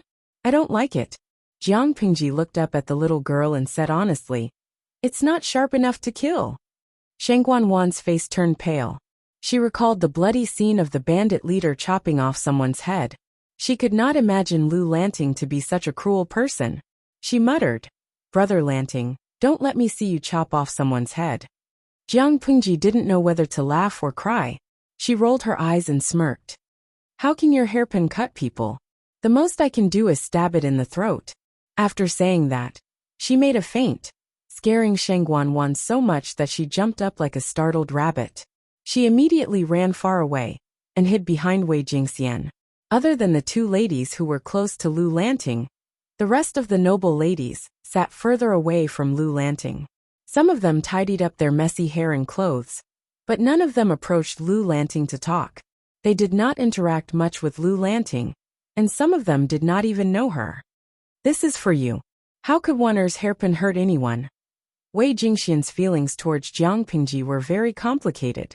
However, after this incident, the two of them had gone through thick and thin together. They shared the same revolutionary feelings. She handed over a palm-sized, gorgeous dagger decorated with gold, silver, and jade. Jiang Pingji took it and thanked her in a low voice. She did not ask why she had a dagger with her. But that was not the point. She knew that Wei Jingxian had intended to use the dagger to end her own life. How could a noble lady in Hejian County tolerate such humiliation? TSK, women in ancient times were like this. They could easily commit suicide for the sake of their reputation and integrity. Jiang Pingji looked at the small and exquisite dagger and felt an indescribable annoyance in her heart. However, seeing that the dagger was still sharp, her mood was slightly better. Looking at the time, it should be about time. You and Warner go to the back hall and wait. I'll go deal with the guy outside. The scene will be a little bloody. I'm afraid you guys can't take it. Of Jiang blood. Wei Wan Yu Jiang can S1 can Jiang as if she could. Of the you, the will you, the you can you. Wei. Jiang you wei you. You. The Jiang about Chun the outside. The of Jiang Yin Qing was. It outside. She could su at su gu gu shen at tang yu. At that moment, the bandits outside exploded one by one, just as Jiang Pingji had expected. The situation was like this. The bandit boss could finally avenge his lover, and it could be said that one of his worries had been resolved. But now that he had gotten his revenge, his heart felt empty. He needed some time to calm down. But the brothers around him did not know what to do. They continued to make noise, louder than 500 ducks. The second and fourth brothers looked like they were cross-eyed. The other brothers spoke one after another, but they all agreed on the same thing. They could not let go of the beauties. They were bandits. What did they need to keep their word? However, the consequence of not doing anything about it was that the second in command killed two of his brothers from the same village out of anger, because of what he saw as abnormal emotions. You're crazy, second brother. The others did not expect the argument to turn out this way. I'm not crazy. They ate my son. I want them to pay with their lives. In the beginning, he didn't believe it either. However, when he asked again and again, the other party revealed a flaw and stuttered, which made him more and more suspicious. During the argument, he was so angry that he killed someone. The fourth leader tried to stop him, but he was pushed away. Driven by anger, he said, "Fourth brother, why are you still speaking up for them? Serves you right to be cuckolded by your wife. Serves you right to be cuckolded. Both of them slept with your wife. Do you understand?" As soon as he said that, there was silence. No one dared to look at the fourth leader's face. The second leader looked around. He was in a very unstable state. He pointed at several people. He and he. These people all slept with your wife. Are you angry? You're a man. Are you angry? These two beasts made me lose my family. What's wrong with me killing them? My poor son. He died so miserably. Those who were pointed out were so scared that they took a step back. Their faces turned pale. How could they not understand such a reaction? They really had ulterior motives. The fourth leader's face turned green. On the other side, Jiang Pingji covered the bandit's mouth with one hand and stabbed him with the dagger. Blood splattered. The bandit did not even make a sound. He was already dead. In the darkness, she was like a gust of wind shuttling in the night. Wherever she went, there was no movement. Hiding in the dark, she blended in with the night. She used her breathing technique to greatly reduce her presence. Even her breathing was so light that it was almost inaudible. Fortunately, this body did not have the habit of wearing makeup.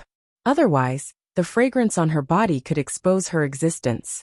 In fact, the system felt that Jiang Pingji was overthinking. These bandits were all outlaws with strength and courage. If they were so strong, they would have found another way out. Why would they become bandits?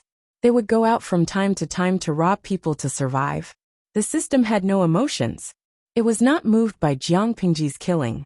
At most, it muttered that the host was not right, and her methods were cruel. But we can't ignore the fact that there is an audience watching the live stream. What the hell is going on? Jumping from an ordinary romance to a horror film? Jiang Pingji killed the bandits one by one with a cold face. Not only was she fast, but she was also very professional. She only needed one slash to kill someone. The victim did not even have time to react. By the time they realized that someone was behind them, Jiang Pingji had swiftly taken their lives. Tudafecho's teeth were chattering. His eyes were glued to the livestream screen. He felt like he was soaking in ice water. His hair stood on end, and his back broke out in a cold sweat. It was as if someone would touch his neck and cut his head off in the next second. Oh my God.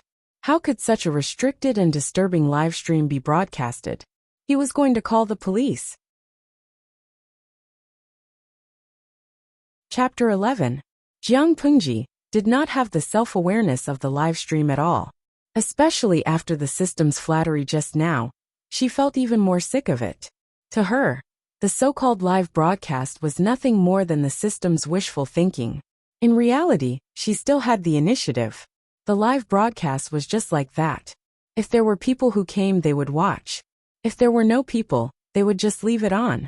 She was used to being the commander of the 7th Division. Now, She had to go against her will and ask someone for a reward?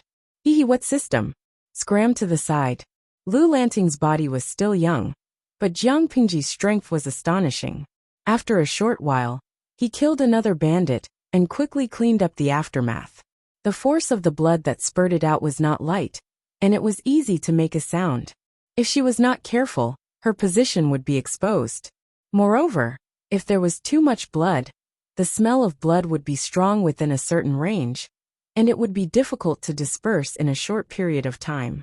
If it attracted bandits, then all her efforts would be in vain. Jiang Pingji thought about it calmly and quickly tied a knot in the cloth. Then she hid the bandit's body in the shadows. She had torn her outer robe and cloak into strips just for this moment.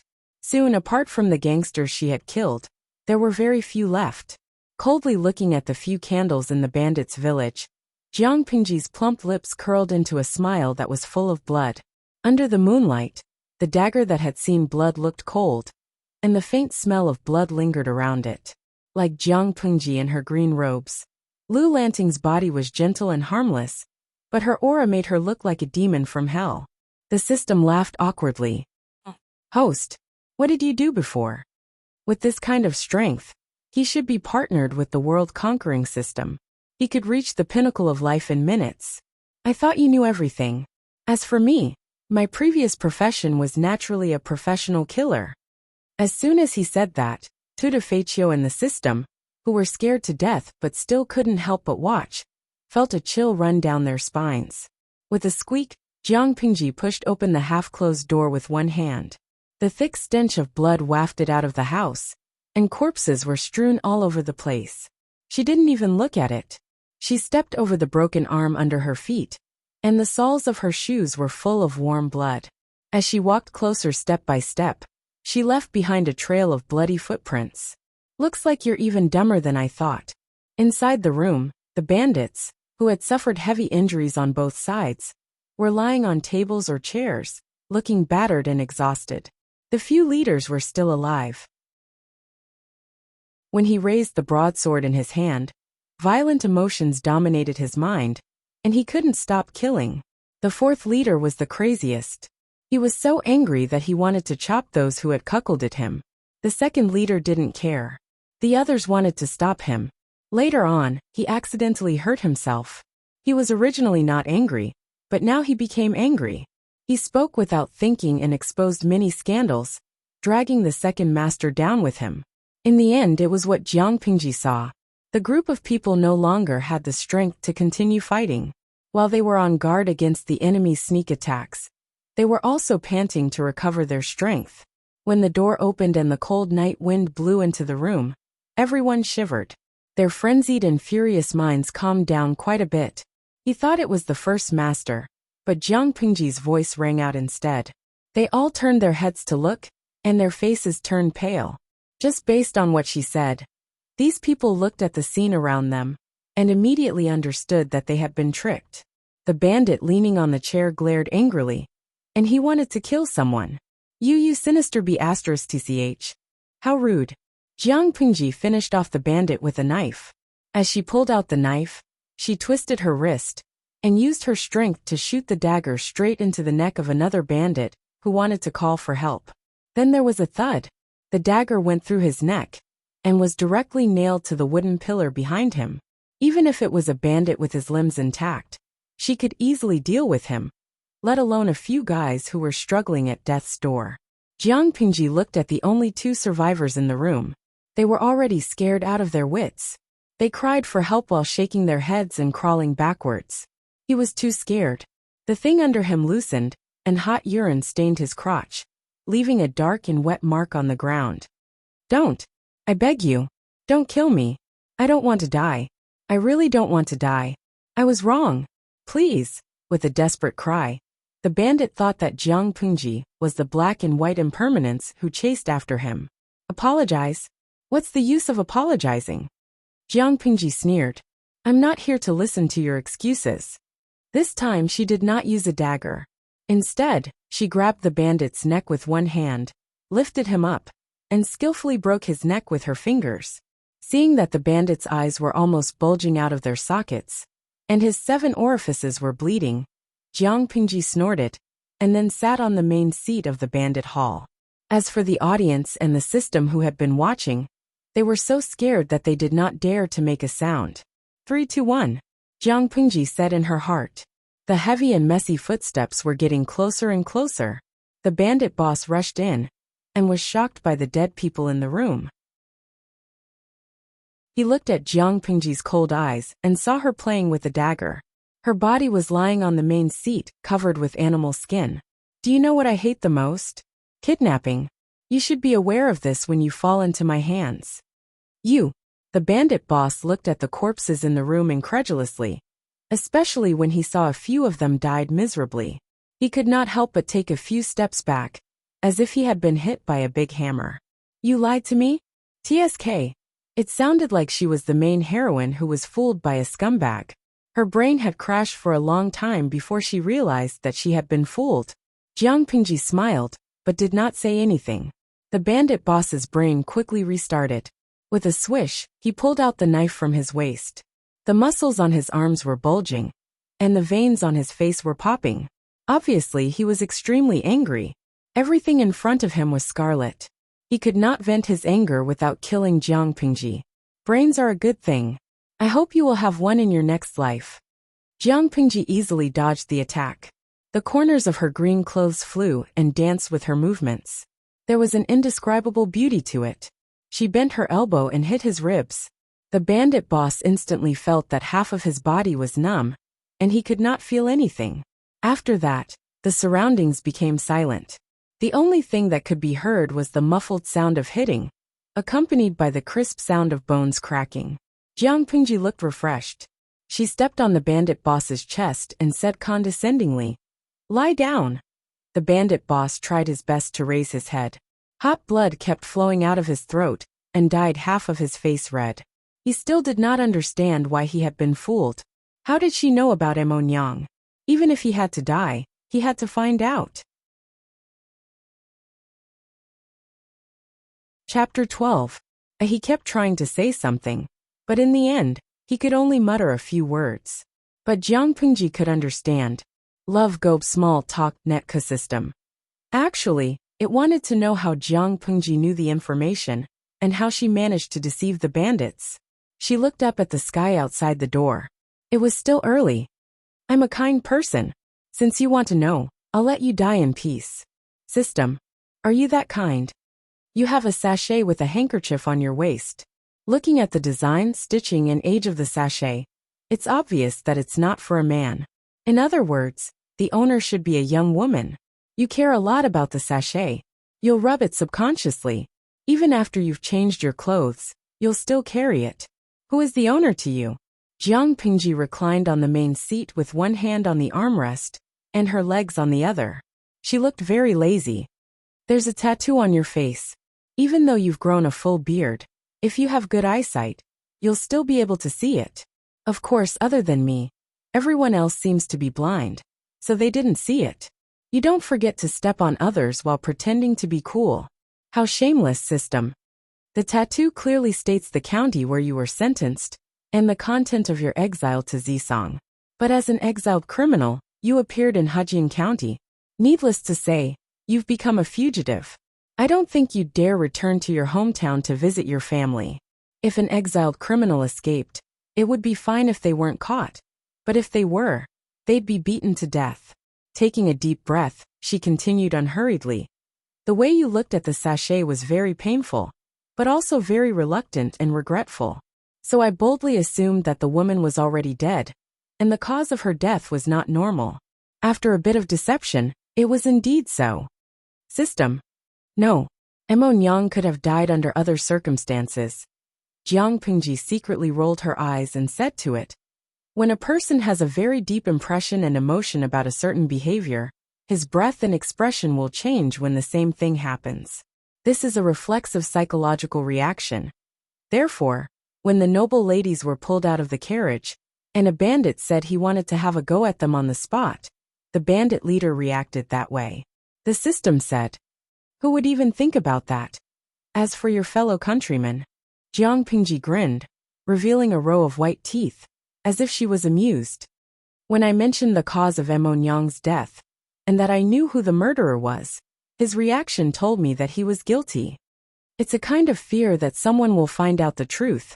Under what circumstances would one have such a reaction? He might not be the murderer, but he must know how Emonyang died, and who killed her.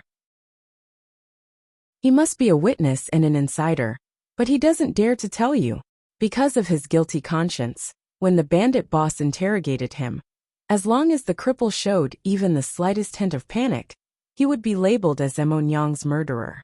Even if it wasn't sh*t, it was still sh*t. Based on the bandit leader's reaction when he mentioned Emonyang, Jiang Pingji believed that he would not give the cripple any time to explain. As long as he killed the cripple on impulse, the case would be sealed. As for how I know there's evidence on the cripple's back, it's because his clothes are disheveled, and I can see his old scars. Unfortunately, he was the one who carried Jiang Pingji down from the carriage, so it was not difficult to spot the scars. Scratches or scars left by sharp weapons on his back can be easily assumed to have been left behind after the battle. But that's only possible if the battle was intense.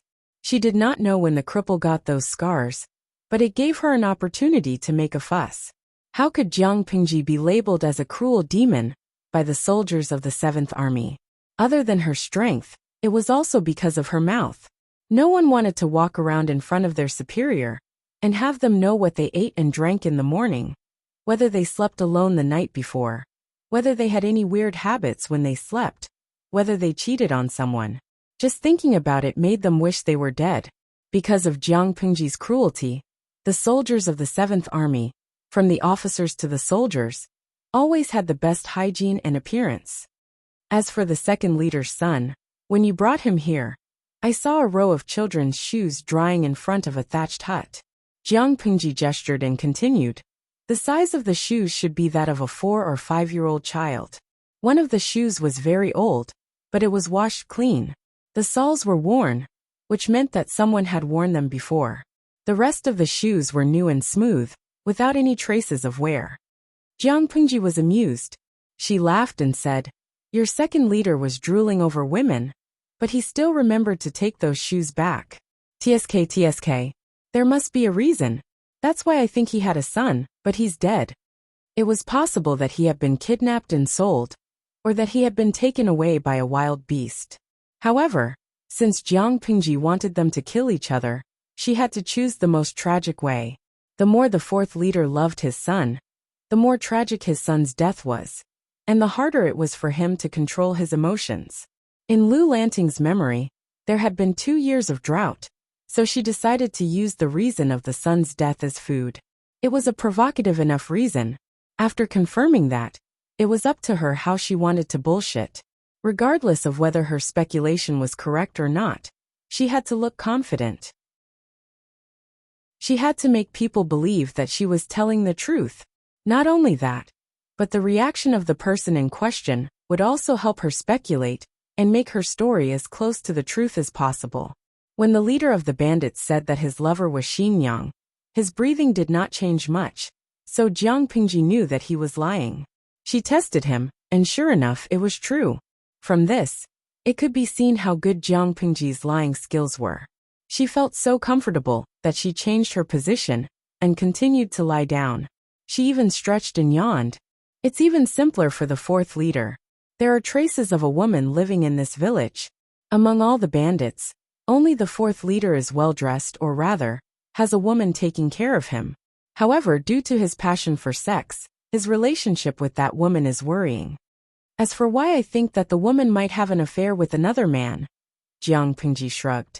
The first thing she said was dirty and violent, but she had no self-awareness. First of all, this is a bandit's den. A group of hot-blooded adult men gather together. They have no morals, worldviews, or values. There is a shortage of women. What do you do when you need them? Do you do it yourself, or do you help each other? Under these circumstances, the 4th leader has a woman to take care of him, and the atmosphere in the bandit's den is strangely harmonious. System. Host, I think your values are worrying, and you need to be saved by a harem. Why don't you find an emperor and have some fun? Jiang Pingji only had one word to say to the system. Get lost. Chapter 13. We provide you with wonderful novels to read. As the saying goes, dumplings are the best, and sisters-in-law are the most fun. It was normal for those people to target the fourth master's wife. She didn't think that such a thing wouldn't happen when the fourth master was not around. Therefore, Jiang Pingji dared to test the waters. Sure enough, a few people's expressions changed subtly. She memorized all of their characteristics and thus had evidence. According to her observation, the fourth master was quite explosive, and he might have a habit of violence against women. Men, especially men from this kind of place, were sometimes quite complicated. They coveted other people's women, but they also kept a close eye on their own women. How could a brainless and possessive bandit stand the fact that his brothers had played with his women? Based on the man's temper, it was very likely that they would fall out. In conclusion, impulsiveness was the devil. If one went out without a brain, it was best to remember to control his temper. All right, I'm done. You can rest in peace and go to hell to meet your bandit brothers. Let's have a family reunion. System. You're so kind that you're willing to waste time to let him die in peace, Jiang Pingji. You're wrong. I'm wasting time to let him understand how he died of stupidity. System. F***ck, he might as well die in peace. System. Host. Are you sure you don't want to find a domineering emperor and have a pure love to save your worldview? She used all the information she could, whether it was deliberately luring people or fooling them. Her goal was very clear. Jiang Pingji's actions from the beginning to the end showed that she had been planning the annihilation of the bandit village since she woke up. Even though they had only worked together for half a day, it was still a little worried about the host. If you keep talking, I'll kill an emperor for you to see. Jiang Pingji frowned impatiently. She was annoyed that there was an uncontrollable noisy sparrow in her head. The system immediately became quiet. At that moment, Tudorfaccio, the only spectator who had been silent for a long time, silently sent a bullet screen. Tudorfaccio. Host, won't it be easy to get out of hand? Jiang Pingji's words could not stand up to scrutiny if she tried to reason it out carefully. If she accidentally went overboard, she would be in deep trouble. But when he thought about the streamer who was live streaming murder, his hands began to tremble uncontrollably. Host V. This kind of reasoning is a bold speculation, but it needs to be verified carefully. Rather than saying that I had deduced it, it would be better to say that those idiots had said it themselves. As for whether he would go overboard, otherwise, it would be too boring to be 100% correct. Every time, it was like walking on a tightrope. The excitement of falling from heaven to hell with a single misstep was intoxicating. Host V. If you want to deceive your opponent, you have to first deceive yourself. Make people believe that every word you say is as real as gold and silver. Because while you were observing them, they were also observing you. If he was careless, he would be tricked. Jiang Pingji had once met a partner who also liked this kind of evil deduction game. That was the only time she had failed, and then she was tricked by the other party. Later on, she learned her lesson and reflected seriously before she found the cause of her failure. The system. It felt like it had accidentally chosen a psychopathic host. Was she really suited for palace intrigue? Tudorfaccio. Caught off guard. He felt like he had been taught a lesson by an experienced criminal. With one last stab, Jiang Pingji stepped out of the bloody house. Next, she had more important things to do. You, Lu Shi, what are you trying to do? A group of noble ladies waited anxiously in the back hall. Wei Jingxian and Shangguan Wan were the closest, and they comforted each other as they waited anxiously. Other than the howling of the wind, there was no other sound outside. Not even the footsteps of the bandits and their obscene words could be heard. But they did not dare to go out. Other than enduring the sleepiness, they did not dare to do anything else. It was only when Lu Lanting came to them like a savior and told them that they were safe that they heaved a sigh of relief. However, before they could cry tears of joy, Lu Lanting suggested that they wait somewhere else. It's a little crowded here. Let's go to a bigger place. We've been on tenterhooks all day. It's time for a good rest. The system said. I have a bad feeling. I have goosebumps all over my body. You can't be so kind. Jiang Pingji lowered her head and led the way. Under the night sky, she smiled and gave the system a thumbs up. Not bad. You're quite quick-witted. When the system found out that Jiang Pingji was leading them to the room where the fight had taken place, it was as black as ink. Although the noble ladies thought it was strange, Lu Lanting had saved them, and the bandits were drenched in blood. Therefore, no one dared to object. They all followed Jiang Pingji anxiously. However, they would soon regret their actions. Before they entered the dark room, the smell of blood assaulted their nostrils, and their faces turned pale. When they accidentally stepped on the bandits' broken limbs and slipped, they screamed in fear. Some of them could not help but cry.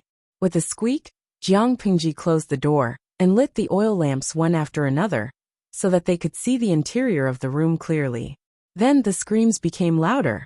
If someone were to approach the bandits' hideout and hear the shrill screams, they would most likely think that a group of female ghosts had gathered there. Jiang Pingji glanced at Wei Jingxian and Sheng Guanwan. Their faces were pale, but they still looked calm. She did not say anything to stop them. When they were done screaming, Jiang Pingji played with her dagger and looked at the noble ladies coldly. You should know very well what I want to do. She straightened her messy collar and used the remaining fabric of her cloak to tie her hair behind her head. We're all smart people, so there's no need to be so straightforward. Jiang Pingji had seen Lu Lanting's memories. This era was harsher on women than on men, and she felt that it was not worth it to return to being a woman. Moreover, Lu Lanting had her reasons for dressing up as a man. If she were to be exposed now, it would only bring her trouble. For the sake of safety, Jiang Pingji felt that she had to take this opportunity to talk to them. Are you threatening us? One of the noble ladies asked in disbelief. Yes, Jiang Pingji admitted shamelessly and smiled. If it's not a threat, then are you flirting with us? The women's faces were almost unsightly. The system could not help but facepalm. The one-sided battle was too tragic. Jiang Pingji, if you have the guts to bully little girls, why don't you have the guts to fight in the harem? Chapter 14. But I'm not threatening everyone. I'm threatening all of you, except for Jing, and Wan. They treat me with sincerity, unlike you. I just fought a bloody battle to save you, and now you're plotting against me. You're biting the hand that feeds you. To put it bluntly, these noble ladies were just girls in their teens. Each and every one of them was very fresh and tender. Yet they still wanted to hide their thoughts in front of her? If those young girls could hide their intentions, then the soldiers in the 7th Army would all jump into the river. They were not close, and they were not cute when they plotted against her. She did not hesitate to threaten them. When the noble ladies heard this, their faces turned as white as paper, and their delicate bodies were on the verge of collapsing. Aren't you afraid of revenge? One of the noble ladies gritted her teeth. Lu Lanting was different from the bandits. She would never do what bandits did. The noble lady spoke to Jiang Pingji as a member of the gentry. If she was the original Lu Lanting, she would have been afraid. No matter how dirty the gentry's relationship was, they had to treat each other well on the surface. It would be too embarrassing to fall out with them. But Jiang Pingji was not one to fall for that. Revenge? TSK, that reminds me. She tapped her lips and thought for a while. Do you think I'll stand there like a statue and let you do whatever you want? You have to know that in the eyes of outsiders, you're a noble lady and I'm a young master. You've been raised to take care of your husband and children, while I've learned the ways of Confucius and Mencius. The plots and schemes of the gentry are nothing but demons and monsters. Do you want to use such narrow-minded methods to deal with me? As soon as she said that, the faces of all the noble ladies turned pale. Jiang Pingji had slapped all the noble ladies of the aristocratic families across the face. How dare you humiliate me? The noble lady was so angry that she almost broke her well-groomed nails. You're wrong. Aren't you just asking to be humiliated? Jiang Pingji asked with a smile as she twirled the dagger in her hand. Down below, Sheng Guanwan blushed. She tugged at Wei Jingxian and whispered, Brother Lanting looks so tall. Wei Jingxian said in annoyance. What she said just now was a slap in the face to all the noble ladies, including you little love-struck fool. Sticking out her tongue, Shengguanwan twisted her body and said, Waner is also as shrewd as Brother Lanting. Wei Jingxian. You just need to shut up and keep this a secret. Otherwise, once my identity is exposed. Jiang Pingji blew on the dagger and said lazily. A group of noble ladies fell into a bandit's lair and stayed there for a whole night. Sigh. Shameless. The hearts of all the girls were filled with the same thoughts. Jiang Pingji's words dealt double the damage to the noble ladies. One of them even rolled her eyes and fainted. Even in the face of bandits, these noble ladies had never experienced such anger. Lu. The system couldn't stand it anymore. You're so cruel to a beauty, can't you be a little more gentle? Jiang Pingji snorted coldly. Although I'm a pitiful beauty fetish, that's just my hobby. When it comes to serious matters, I won't be moved even if thousands of beauties are in front of me. That's because I'm always rational, and I won't act on impulse. The system. That's right, you're rational, but do you know that your values and morals are often out of line? I'll give you a choice. Either you shut up, or I'll prove it to you. After all the bandits in this room and outside died in my hands. What better proof than that? Your reputation is still as clean as ever. For these noble ladies, clean reputations and family honor were the most important, far more important than their lives. The other one is. She made a gesture to silence them. I can do it. There are many bandits in this wilderness. I could only save Jing, and Waner in time to escape. I believe others won't blame me. Nowadays, men like to put on powder on their faces. Incense was the norm, especially in the area of Hejian County, where it was a popular trend. The body that Jiang Pingji was currently using was obviously weak. It was pretty good that it could protect herself and save the two of them. The room was silent. No one dared to breathe loudly. They didn't even dare to cry. The aristocratic families trained these noble ladies not to be brainless. They were trained to obey and smooth out their edges. Some of the noble ladies were even more courageous and knowledgeable than the Confucian scholars. Jiang Pingji's words were not meant to humiliate them, but to provoke them. After some time, someone finally couldn't take it anymore. As long as we keep your secret, you're willing to help us? Jiang Pingji's words and actions, as well as the broken limbs in the room, all stimulated the noble ladies. They had a balance in their hearts, and they knew how to choose to maximize their benefits. Jiang Pingji's conditions were clear. Even a blind person would know how to choose. Soon they made their choice. But a noble lady covered her mouth with a handkerchief and said sarcastically, Your suggestion is excellent. We naturally have no intention of disagreeing.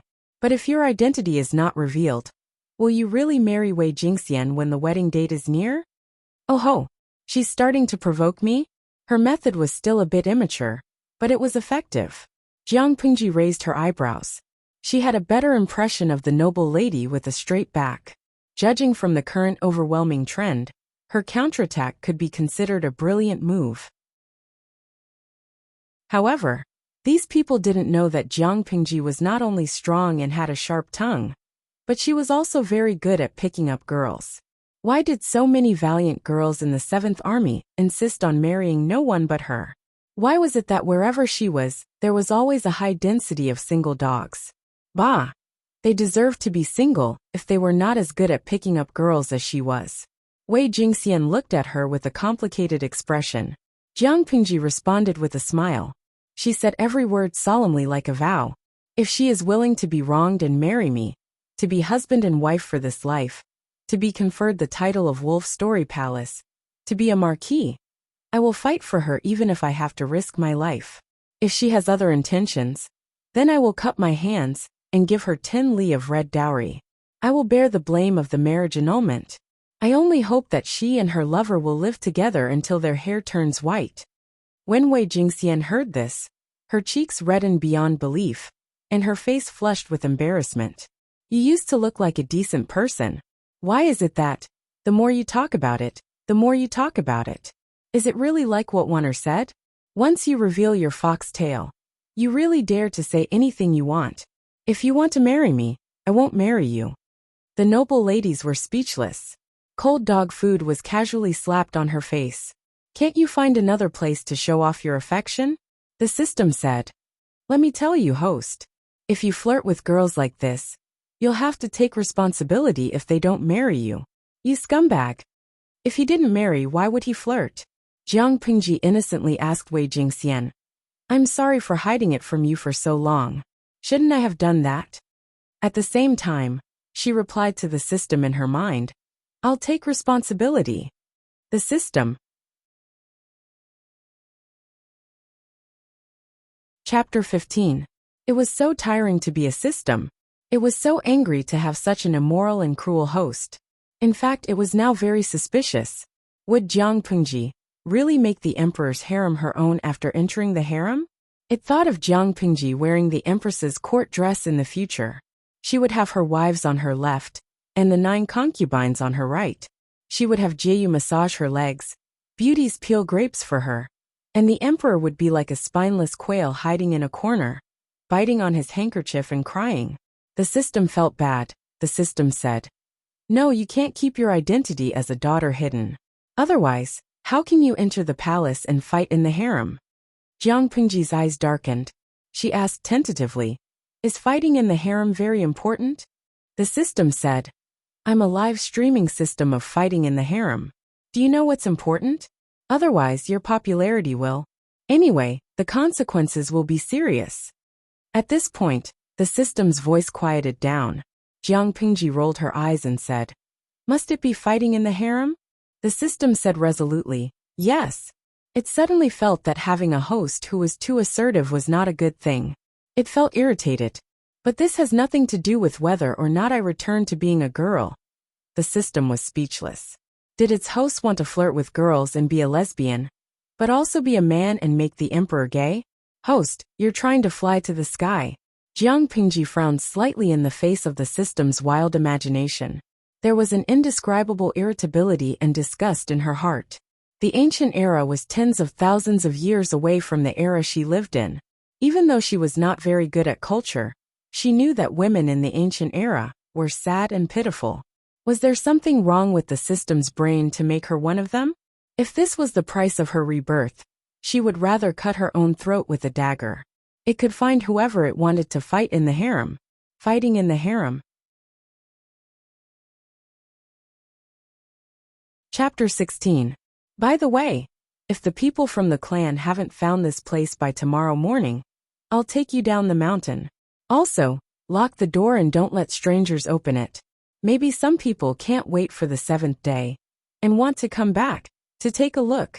The temperature in the room seemed to have dropped more than 10 degrees, directly falling below the freezing point. The girls heard Jiang Pingji's weak voice and could not help but scream at the top of their lungs. Listening to the screaming behind her, Jiang Pingji's mood instantly brightened, and she could not stop the smile on the corner of her mouth. Although they are a little scheming, sometimes these girls are really extraordinarily cute. The system said, although I know your values are not online, I think the host is also extraordinarily evil. It had reason to believe that the host would definitely be hated by the noble girls in the room for the rest of her life.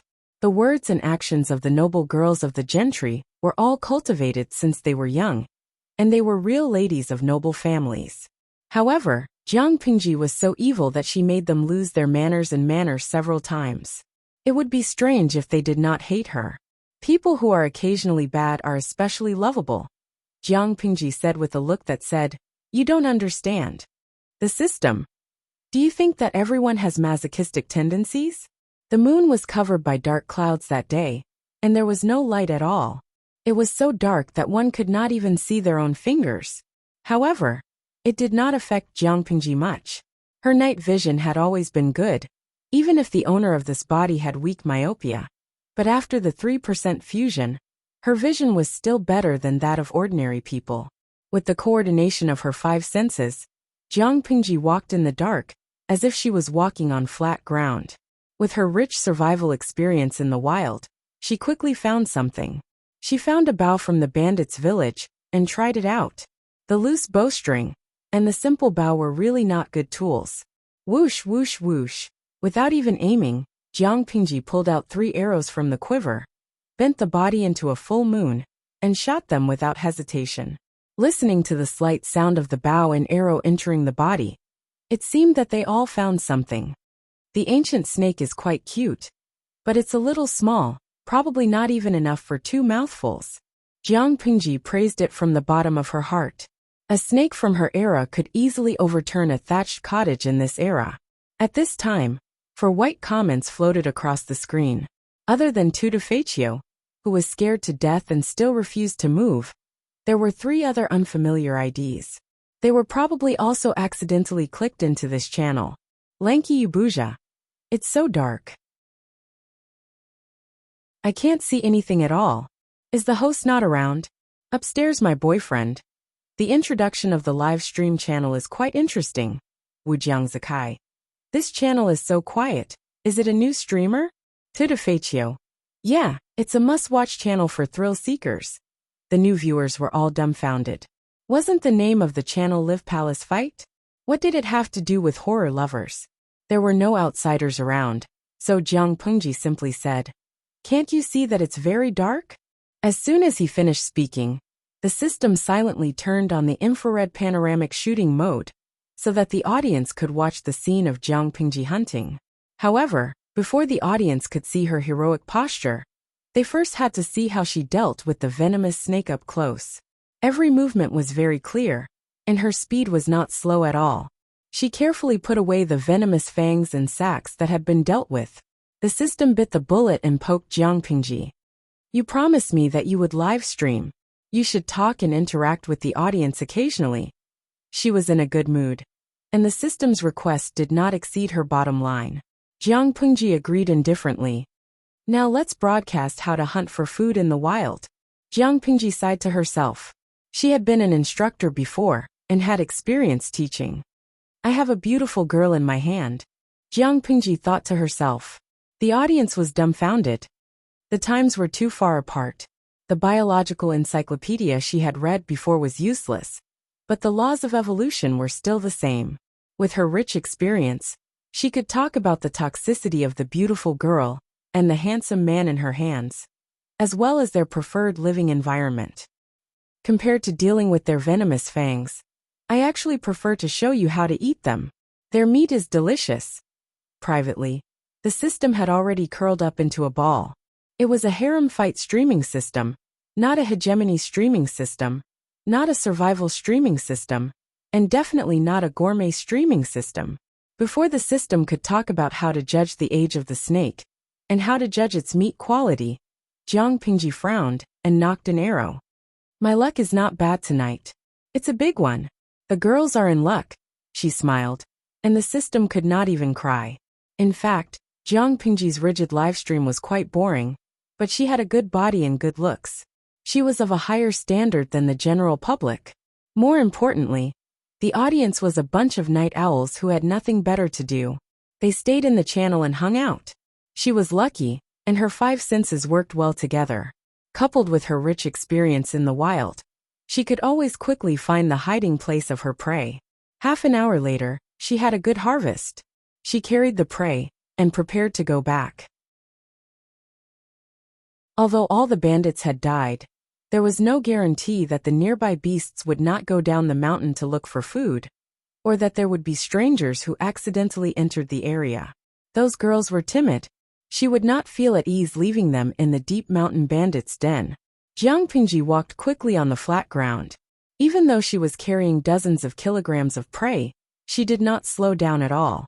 Little did she know that the group of timid girls she had been talking about was experiencing a soul-stirring shock. This day's experience was beyond the imagination of the noble ladies. After exhaustion, everyone had a tired expression on their faces. The strong fire reflected on their pretty faces, and they did not talk. Or rather, they did not know what to talk about. The daily activities of the noble ladies were exquisite and elegant. When a few close sisters gathered together, they could talk about the popular cosmetics and fragrances or silk and flower hairstyles. Or they could talk about the poems and songs of the scholars and beauties outside. If that didn't work, they could play a game of poetry. Just like that, a day had passed. But now a group of people was in a mess. Their stomachs were rumbling with hunger, and their stomachs were aching. They could warm themselves with a bonfire when it was cold, but they could not suppress the hunger in their stomachs. A noble lady, who was about the same age as Shang Wanwan, pouted, and her stomach rumbled inelegantly. I'm so hungry. Wan Xiao comforted her in a low voice. Didn't Lu Shi say that he's going out to hunt? He should be back soon. Just bear with it. But she's a bully. She had been scary before she left, and now she thought that a ghost had come when she heard the slightest movement. Shang Wanwan was drawing and writing beside the fire pit with firewood. When she heard this, she could not help but raise her head to refute. When you're hungry, you think of Brother Lanting. Why don't you think about how dangerous it is outside in the middle of the night? Wei Jingxian discreetly tugged at her sleeve, indicating that Shang Wanwan should not provoke them too much.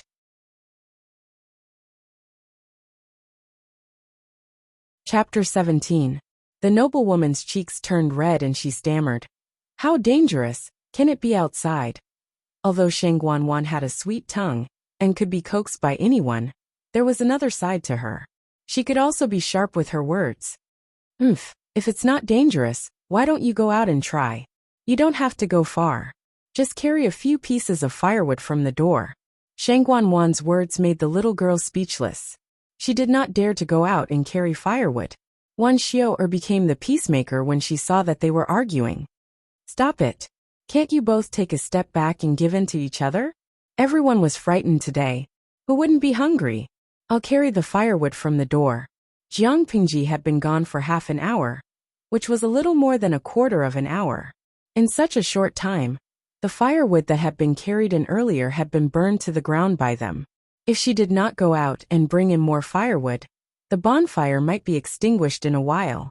The wooden bolt on the door was a little heavy. Wan Xiao moved it with the help of another noblewoman. She opened the door with both hands and carefully closed it. She ran from the hot room to the cold night wind outside. Wearing a spring gown, she could not help but shiver a few times. She tried hard to suppress the creepy feeling. After searching for a while, she frowned and picked up a few thick pieces of firewood. Love go little say net. When she straightened up and was about to enter the house with the firewood, she vaguely saw a few blurry shadows moving at the entrance of the village. In an instant, a huge chill ran from the soles of her feet to her whole body. If she had not encountered so many things that day, she would have fainted from fear. She was so scared that she could not move her legs. She suppressed her fear and secretly bit her tongue. She used the pain to get rid of the nervousness and fear she had just felt. She did not dare to directly scatter the firewood in her arms. What if the sound attracted the ghosts? Then, the noble lady saw Wan Xiao enter the room with a pale face and trembling gums. After entering, she quickly stuffed the firewood into the arms of the noblewoman closest to her. Before the noblewoman could react, she closed the door with both hands. Quick, quick! Bring the door bolt over. Outside! There's a ghost outside! She said it almost in tears. Hearing this, the noblewomen who were still sleepy were instantly startled awake. They hurriedly moved the wooden bolts and bolted the door. Phantom shadow? Don't tell me. Lu Lanting was right? Thinking of the other party's restless words before he left, the group of noble ladies felt their hearts beating violently, as if they were about to jump out of their throats. Isn't her mouth quite sharp? Perhaps it was true. Otherwise, how did those thieves? How did they die? But should we put out the fire? Isn't this light a little too eye-catching? Aren't ghosts afraid of light? If we put out the fire, and they come in through the door, what will we do? At this time, even if there were noble ladies who were unhappy with Jiang Pingji, they hoped that she would return as soon as possible. However, what they were worried about still happened. The shadow on the paper window was getting closer and closer. Even the most cowardly of them knew to bite their own hands. No matter how scared they were, they could not make a sound. Outside the house, the group of people who had been mistaken for ghosts were also extremely embarrassed. They were even more embarrassed than the noble women in the house. There's a village deep in the mountains. Let's take 4th Langjun there to rest and ask if there's a barefoot doctor. Their clothes were messy, and their hair was crooked. The weapons in their hands were stained with blood, and many of them were injured. Although it was rare for a barefoot doctor to be found in a small village like this, they were at the end of their rope. In order to avoid being hunted down, they had mistakenly entered the mountains for 2 days. Fourth master was injured and had caught a cold. He was unconscious from the fever, so they could only rely on their luck. However, when they followed the light to the door of the village, their expressions changed. You guys go check it out first. There was only one house in the village that was abnormally bright, and it was so quiet that not even the crowing of chickens or the barking of dogs could be heard. In a village like this, there would always be hunters, and hunting dogs were a must. How could it be so quiet when it sensed strangers approaching? The young man's mind was spinning. The two guards who had been sent out returned quickly, and the contents of the report made him pale. Feng Langjun, I'm afraid this is not a normal village. It's a bandit stronghold. All the bandits have been killed, and the time of their deaths is estimated to be less than 2 hours. The culprit is very strong, and his method of killing is frighteningly simple. The young man called Feng Langjun pursed his lips. He looked at fourth master, who was being carried, and quickly asked, "Is there someone in the main house?" "Yes, and quite a lot of them. Could it be the bandits?" The young man licked his dry, pale, and chapped lips and made a prompt decision. "Go knock on the door. Remember, don't scare the people in the house." The guard did not hesitate, and did as he was told. Then, someone knocked on the door in the middle of the night. A group of noble women huddled under the door and pressed against it. They clenched their fists, and were all thinking about Jiang Pingji. No one answered. The guard turned around, and Feng Langjun nodded at him, gesturing for him to continue knocking. Finally someone answered, but the voice was unexpected. It was a slightly hoarse girl's voice. Of course, Wei Jingxian spoke with a pinched voice, but the people outside were knowledgeable, and could tell that her voice was unnatural. Is that person outside a human or a ghost? Wei Jingxian tried hard to imagine how Jiang Pingji had tricked the bandits to calm herself down. It seemed like there was no danger. Feng Longjuan's furrowed brows slowly relaxed. Of course it's a living person. Don't be afraid. We are a group of merchants who accidentally entered the mountains and got lost. My Langjun was injured and caught a cold. Now he has a high fever. I wonder if he can help us. A man? The noble women looked at each other, and shook their heads at Wei Jingxian. They could not let him in. At home. My husband is out hunting, and I'm the only one left, with a few of my close friends who came to visit a few days ago. It's late at night, and you and I are a single man and a single woman. It's really inconvenient. My husband will be back soon, and to avoid any misunderstandings, I hope you can find another place to stay. I will be very grateful. Feng Langjun raised his eyebrows and pursed his lips into a thin line. His eyes flashed with something. Inside the house, Sheng Guanwan looked at Wei Jingxian nervously and whispered, "Will you scare them away by saying that? There are corpses of bandits killed by Lanting outside. They said they were a group of merchants, so they must have seen a lot of things. They should be able to tell that there's something strange about the corpses. I said that Lanting will be back soon. If they aren't stupid, they won't dare to force their way in even if they don't leave." As soon as she finished speaking, Sheng Guanwan looked at her in surprise. The other noble women also looked as if they had expected it.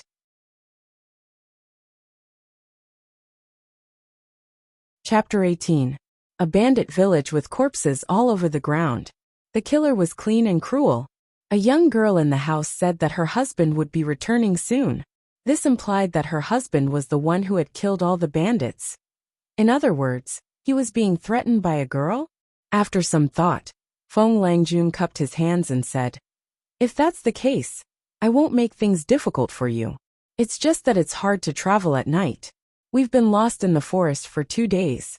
Not only did we lose our goods, but we've also lost a few servants. If we continue..." Wei Jingxian gritted her teeth. Did he not intend to leave? However, it was more important to stall for time. Lanting might already be on the way, so she had to stall them for now. She rolled her eyes and made a decision. She pinched her throat and said, "If that's the case, please go ahead, young master." Although it was a bandit village full of corpses, it was much better than camping in the forest. The guards did not stand on ceremony. They picked up some firewood, and were about to start a fire, when they realized that they did not have anything to start a fire with. They had lost all their flint, and the match had been soaked in water. Were they going to start a fire by drilling wood? She turned to look at the light reflected from the paper window. She would not be rejected if she wanted to borrow a fire. Would she? Madam, may I borrow a fire? Wei Jingxian pursed her lips. Was he still not giving up? If there were guards around, she would agree. However, there was only a nest of weak girls. They had been frightened by the bandits during the day, and would subconsciously be afraid of anyone of the opposite sex. Why would they open the door for a stranger? They had finally escaped from danger. For the sake of their safety and reputation, they would not open the door even if they had to barge in. My husband will be back soon. Why don't you wait a little longer? Otherwise, if my husband pursues the matter, I'm afraid I'll be in trouble. Wei Jingxian closed her eyes nervously. Why wasn't he back yet?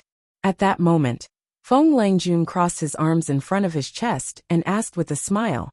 An unmarried girl calling a man husband. Aren't you afraid of ruining your reputation? Wei Jingxian subconsciously gasped. She quickly reacted and covered her mouth with both hands. She had been tricked.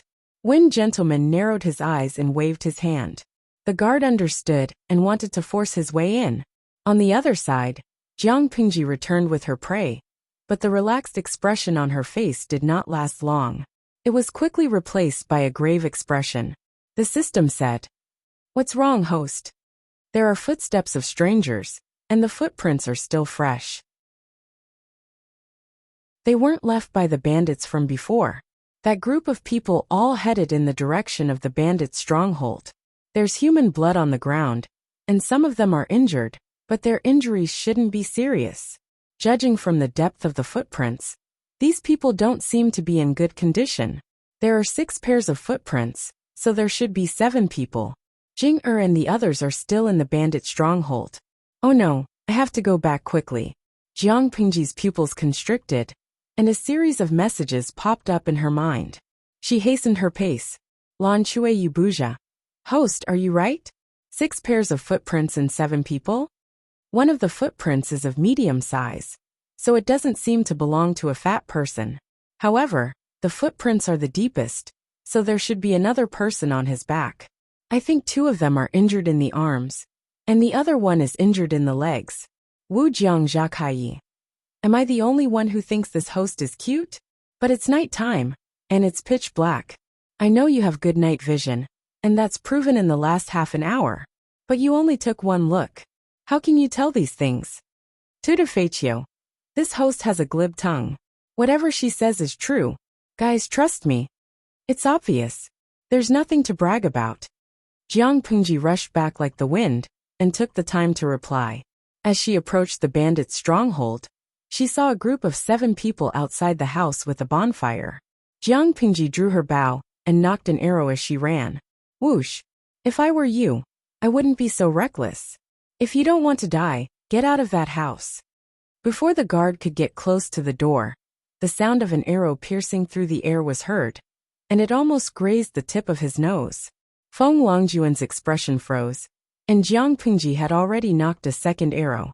She sneered. If you don't do as I say, the next arrow will be aimed at the pampered Langjun on your back. Now, do as I say and get out of that house. The position of the bandits revealed everything. The most important thing was the guy being carried on her back, and the skinny bamboo pole. Unlike the group outside the house, the noble ladies in the house were so happy that they almost cried tears of joy. It had been a tough time. Jinger, how are you guys in the house? Are these guys still behaving themselves? Wei Jingxian had been pinching her throat to speak, and it was still itchy. She coughed and adjusted her voice to respond loudly. Lanting, the young master outside the house didn't do anything offensive. He just wanted to come in and borrow a light, but I didn't have time to respond. Jiang Pingji sneered. There were still people who dared to come forward without a response. It looked like they wanted to bully the girls by forcing their way in. Hearing Wei Jingxian's reply, Feng Langjun felt a headache coming on. That was a really subtle complaint. He cupped his hands in front of his chest and apologized to Jiang Pingji. It was a misunderstanding. We didn't mean to offend your wife. It's just that it's late at night, and we wanted to borrow a light. We hope that your wife can help us. We don't want to be misunderstood. Hypocrites. Who wouldn't be wary of a bunch of weirdly dressed guys knocking on someone's door in the middle of the night? It's just borrowing a light. There might be something like flint in the other houses. You can find it yourself. Why are you guys scaring my wife outside the house? Jiang Pingji shamelessly took advantage of the situation and ridiculed them. Jiang Pingji held her bow in one hand and her prey in the other. A bunch of dead snakes were wrapped around the hoof of the wild boar. Young Master Feng saw her appearance with the help of the fire. A trace of doubt flashed through his clear eyes, and then he raised his eyebrows. My husband. Jiang Pingji sized him up and instantly came to a conclusion. He had some brains, and his fighting ability was on par with Lu Lanting's. Apart from his brain, he was a good-for-nothing who posed no threat. But Jiang Pingji frowned. She knew that he had figured out her gender. But he was still mocking her? Jiang Pingji smirked. She looked at the young man with a flirtatious expression and retorted. Young Master's appearance is indeed splendid, a feast for the eyes. But you haven't washed for 7 days. And you've been chased for thousands of miles. You must have been trembling with fear these past few days, unable to care about your dignity. Although the incense on your body is precious, the smell is indeed rather suffocating. Even if young master can't wait to offer himself to sleep with you, please burn the incense and take a bath first. Feng Langjun was speechless. Wasn't it said that Hejian County was a place full of geniuses, gentle and gentle? A lady from a wealthy family like a female insect? Seeing his Langjun being teased by a young man, the loyal guards could not help but draw their swords. But Feng Langjun raised his hand to stop them. Don't be rude. All of you back off. Judging by her clothes, she was not a farmer or a hunter. Why would she be there in the middle of the night? And why was she so skilled? Could it be that on the 3rd day of the 3rd month, a group of geniuses had come out for a stroll in the spring? Jiang Pingji was not interested in his behavior. She approached the door and knocked. Jinger, it's me. Go get a torch from the bonfire and pass it to me when you open the door. Feng Langjun cupped his hands in gratitude. Thank you. Jiang Pingji smiled wickedly. It's too early to thank me. I need the torch to boil water and prepare the food. Chapter 19. Facts had proven that even if she was a lady disguised as a man, she was still a lady with a kind heart. Feng Langjun sighed inwardly as he shamelessly moved closer to Jiang Pingji's campfire to keep warm. A group of guards carefully made a simple bed on the ground. The group of people was orderly. How did they look like a normal merchant group? The ground was very humid. Fourth Langjun, who had caught a cold, could not stand it at all. He could only try his best to bring him closer to the fire. Jiang Pingji noticed that the thin bamboo was looking at her. She couldn't help but smile coldly. She hoped that his brain would work better. Feng Langjun looked at her with interest, but his heart was full of doubts. How should I address you, Langjun? My surname is Lu. Jiang Pingji killed the wild boar in no time. She dug out its heart and threw out its intestines in front of the group of strangers. Even though she was careful, her clothes were still stained with the wild boar's dirty blood. Of course, the smell was even worse. It wasn't something that those pampered young masters and noble ladies could endure. Feng Langjun sniffed the indescribable scent in the air and frowned. He ordered 2 guards to help her. I remember that the Lu family in Hejian County seems to have a child who is about the same age as you. Could it be you? Since you've already seen through it, why bother probing further? Jiang Pingji responded snappily. Wei Jingxian's dagger was coated with poison, so it couldn't be used to deal with wild animals.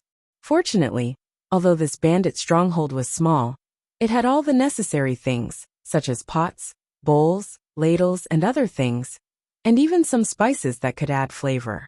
Thus, the content of the live broadcast jumped from wilderness survival to wilderness barbecue. The system was already playing dead. I know you're smart. I hope you're as smart as you look and know how to weigh the pros and cons. The corner of Feng Langjuan's mouth twitched. Was this a threat to keep his mouth shut? Interesting. A noble woman disguised as a man to confuse the public and deceive the world? The number of viewers in the channel had silently risen to 10. Bullet comments flashed across the screen from time to time, and Jiang Pingji also selected some to answer in secret. When she set up the homemade barbecue rack, she cut out the bamboo skewers as if she was performing a magic trick. Then she skewered the washed meat slices together. The style of the entire live broadcast room changed. What was even more amazing was that she even personally explained how to make snake soup, Mary Sue's love. #laughter cry. The style of this live broadcast is so magical. Isn't there supposed to be a harem fight? Tuttofaccio. Am I the only one who noticed that the skinny Shota that the streamer mentioned had a dumbfounded look on his face? Lanchue Yubuja. I couldn't sleep in the middle of the night, so I came over to hang out. I was also forcefully recommended some delicious food. Wujang Jake. I think I can hear a series of F*King comments in their hearts. Nong Hao Shui. #perverted. Didn't you notice that these guards have good figures? That young Shota is also very good looking. Jiang Pingji looked at the last bullet screen and replied seriously in her heart. Streamer V. They haven't bathed for at least 7 days. They ran and got injured. They're not clean, so they'll get sick from licking. The few people who were chatting on the bullet screen were speechless. Then, a few strings of 666, 666, 6666 flew by in the next second. Jiang Pingji's barbecue skills were as good as her verbal skills. However, she didn't overcook the meat and add some seasoning. Of course, considering that the taste of the noble girls was mild, she didn't add too much. She knocked on the door and said, Jinger, open the door and bring these in. Remember to put them on the fire and roast them. The wooden lock on the door moved, and the tightly closed door creaked open a small gap. Not a bit of skirt could be seen. Where did you come from? Why do you smell so bad? Jiang Pingji opened the door slightly and took a skewer of barbecue from her. The noble girls thought it was fresh, but they still had a good eye. They could tell at a glance that it was the best and most tender part of the wild boar. It was a good balance of fat and lean, and the fragrance of the meat permeated the air. How can I not stink after carrying a wild boar back? I'll just find a place to wash it later. The snake soup is still cooking outside. I'll bring it to you later to keep you warm, so you don't catch a cold. Right now, there's a sick person with a cold outside. Jiang Pingji chatted with Wei Jingxian, as if there was no one else around. She didn't care about the faces of the others at all. This the cold? Is it serious? I don't think they'll die, but they seem to be chased by their enemies. They don't have the conditions to take good care of them. As long as they don't catch a cold and warm themselves, they'll probably recover after a few days of relapse. It was someone else's business. Why should they care about it? They wouldn't even look at the coarse barbecue on normal days. But they were starving and found it unusually delicious. The barbecue was too hot, so they ate it carefully. They were starving, but they still had to worry about their manners when eating. They would get tired of eating too much meat, and they probably weren't used to this kind of eating habit. Jiang Pingji took out a dried mushroom and a few pieces of ginger from the bandit's kitchen. After making sure they weren't poisonous, she added some chopped green onions and cooked a pot of light soup. She even washed the clay bowls that were used to serve the soup. After all, the bandits used them. She had to take care of the girl's misophobia into consideration. The system, who was pretending to be dead, muttered, I didn't expect the host to be so meticulous. You have the demeanor of a virtuous wife. It felt that maybe it didn't have to give up so early. Look, Jiang Pingji actually had the attributes of a virtuous wife. She could hunt when she went out and cook when she returned home. Only with pretty and cute girls. I don't have the same patience for others. System. Actually, a Shota can also be very pretty and cute. But the gender is wrong. System. You're the one with the wrong gender. Jiang Pingji wasn't that meticulous with herself. Most of the wild boar meat was coarse, so the most tender and delicious parts were roasted. She simply roasted some for herself. She had good teeth, so it wasn't like she couldn't chew through the meat. The audience watching the whole stream was a little confused, especially when they were informed that the streamer with the max boyfriend power was a 12-year-old girl, or a loli. So, there was a viewer who seemed to be a girl, who directly criticized her boyfriend on the bullet screen. Koyai na fox. Your boyfriend power can't even compare to a girl? Trash. What use do I have you?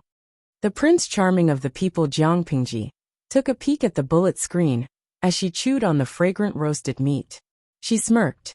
She poked the system and said proudly, "Back in the day, many animals in the 7th Army became single because of me."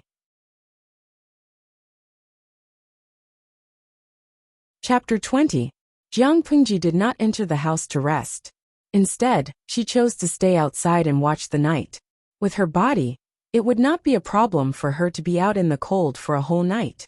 She could also keep an eye on the group of people with unknown origins. If she did this, the maids inside would probably be able to sleep more peacefully. Jiang Pingji hugged her knees and sat by the bonfire. She added some wood from time to keep the fire burning. "Why are you staring at me like that?" She raised her eyebrows and smiled, facing the thin bamboo pole, who had to maintain a proper sitting posture even in the wilderness. Even though he was caught red-handed, Feng Langjun did not seem embarrassed at all. Instead, he smiled in return. "I'm just curious. How did Lu Langjun come to this place?" Jiang Pingji snorted and fiddled with the firewood in her hand. She smiled faintly and said, "Can't you see that this is a bandit's lair? Naturally, they were captured by thieves. Otherwise, who would come here to enjoy the night breeze when there are soft beds and pillows at home?" Feng Langjun couldn't help but choke.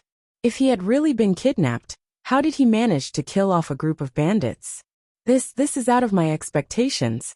However, the bandits were fierce. How did Lu Langjun manage to kill all of them? Jiang Pingji said indifferently, "You have a body full of strength, but your brain is full of idiots. Just a few words of provocation, and you'll be in a mess." The more casual her explanation was, the more confused Feng Langjun became. His curiosity grew, and he desperately wanted to find out the truth. "My guards have seen the appearance of those thieves. There are indeed signs of them killing each other, but I don't know what kind of trick you used."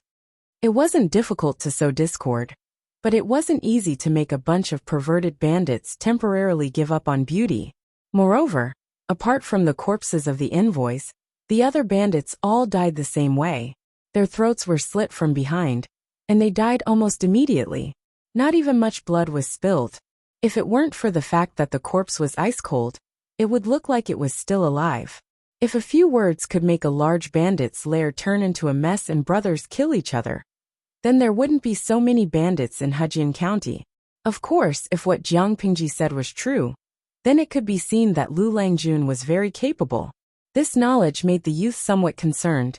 He had always believed that apart from a few people of his age, no one could make him suffer a loss.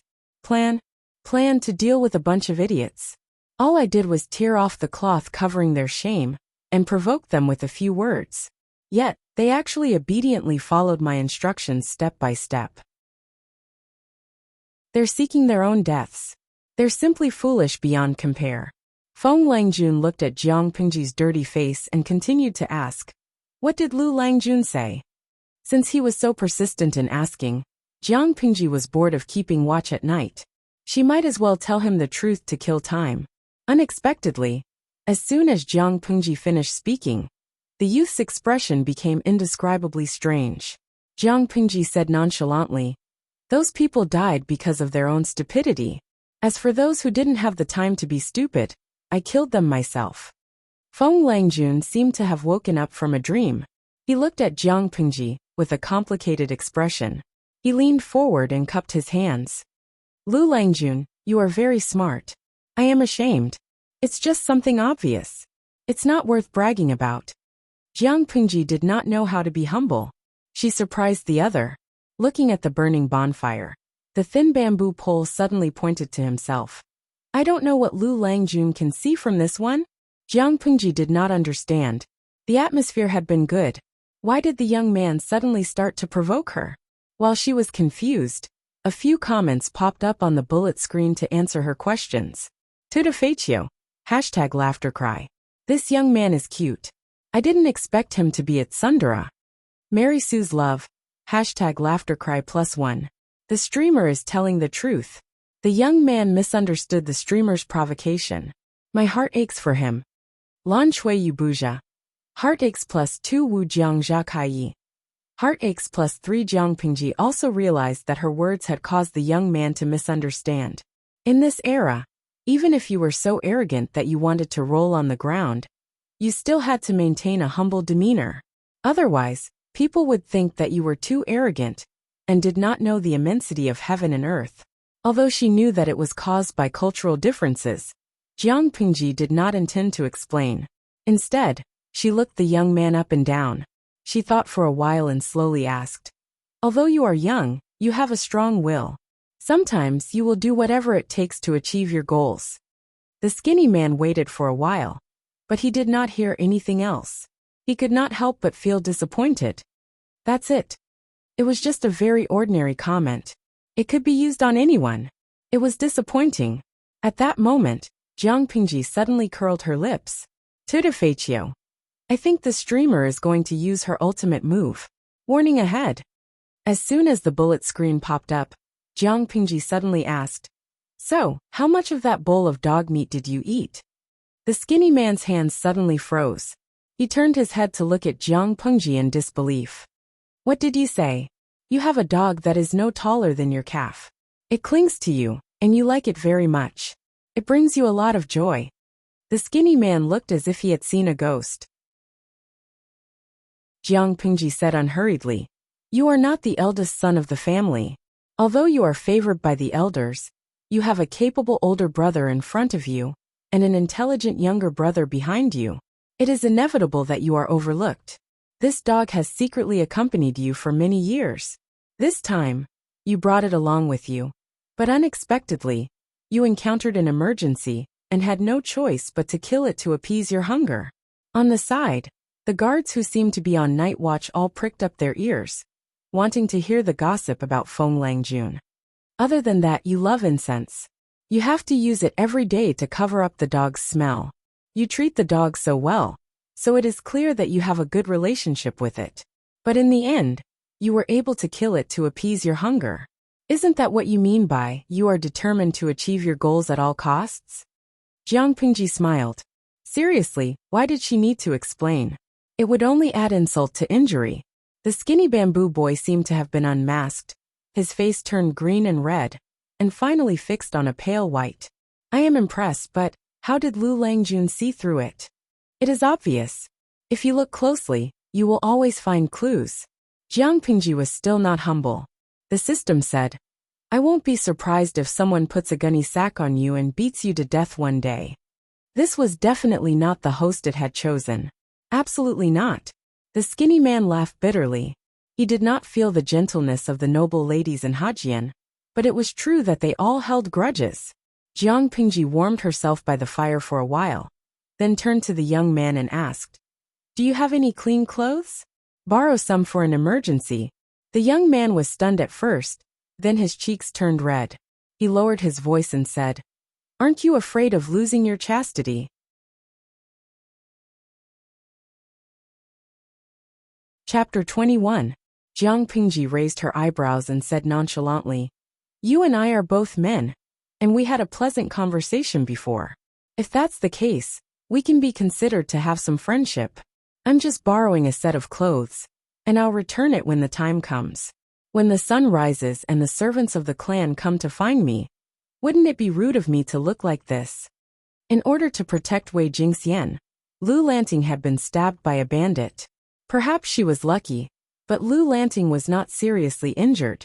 However, her collar had been slashed, and the band around her chest had loosened. Her hairpin was nowhere to be found. If she were to encounter the servants who came looking for her, they would see through her disguise as a girl. In comparison, it wasn't a big deal for a young man to borrow a set of clothes from another young man he could get along with. The youth had obviously thought of this problem as well, but his ears were still a little red. He asked the guards to find a clean set of clothes for Jiang Pingji. The daring noblewoman didn't care, but as a gentleman, he couldn't ruin her reputation. Fortunately, when he left home, his parents ordered the servants to prepare many new clothes, most of which he had never worn before. He had lost a lot of them when he was being chased, but he should still have a few sets with him. Jiang Pingji thanked him. The youth was taller than her, but not much fatter. His clothes fit him well. Lan Chue Yubuja. "Ah, is the host going to broadcast bathing in the open air?" Tudafetio. I don't think it's going to be a live broadcast. It's very likely that it's going to be shut down. That's right, how is that possible? Host V. Today's broadcast will be very long. Everyone, please pay attention to this channel. There will be a notification when the broadcast starts. After saying that, she told the system to turn off the live broadcast. Looks like live streaming isn't that difficult after all. However, it felt weird to be watched no matter what he did. The system said, "Please don't call what you just did a live broadcast. I think I need some time alone." With such a host, it felt that its life in the system was already a salted fish. It didn't even need to think about live streaming popularity. The bandit stronghold deep in the mountain was still quiet, and they didn't know that Heartfelt County was in chaos outside. Every family that had lost their daughters sent their servants and maids into the mountains to search for them through the night. When the prefect in charge of this area received the news, he was so scared that he lost 2 of his 3 souls. He didn't even have time to tidy up his clothes before he led his men out to search for them. What a joke! Heartfelt County was not a big place, but there were a lot of noble ladies. He couldn't afford to offend any of them. Originally, every family wanted to suppress the news. Otherwise, if the outside world knew that their daughters had been kidnapped by bandits, how would their reputations be? Even if they found them, they had spent a night in the bandits' lair. Even their closest relatives didn't dare to hope that they were still pure. It was just that this matter was too big. The news of the noble lady being kidnapped flew to every household like it had grown wings. It was impossible to suppress it even if one wanted to. As time passed, they still did not manage to rescue the kidnapped noblewoman. They did not even know where the bandits' lair was. When the sky gradually brightened, everyone's mood sank to the bottom. An unmarried woman losing her virginity before marriage was not a death sentence, but it was not a trivial matter either. When it came to the age of marriage, the best result would be to find a son of a concubine or a son of a poor family. As for whether the husband's family would use this matter to bully the bride after marriage, there was no doubt at all. Of course, the noble ladies who couldn't stand this kind of grievance could only choose to be a nun and live the rest of their lives in seclusion. The sun was hanging high in the sky, and there was fog rising in the deep mountains. The servants who stayed up all night to look for her complained secretly. In order not to waste time, they didn't even dare to blink their eyes. They shouted until their throats were hoarse, but they couldn't even drink water. Their stomachs were rumbling with hunger, and their legs were so swollen that they couldn't even move. The dense forest was very humid. Their clothes were soaked with the morning dew, and now half of their bodies were wet. Alas, the eldest lady has been missing for a day. I don't know how she is now. I heard that the old lady almost fainted when she heard the news. A servant lowered his head to search while talking to his companion in a low voice. If it was in normal times, he would not dare to talk about the noble lady. But now it was different. She has fallen into the hands of the bandits. What else can she do? Now she only hopes that she is still alive. But the bandits are vicious, I'm afraid. The servant disagreed. But I heard that there are a lot of bandits. I'm afraid that after this night, it's better to just go like this. Bah! How dare you say such rebellious words?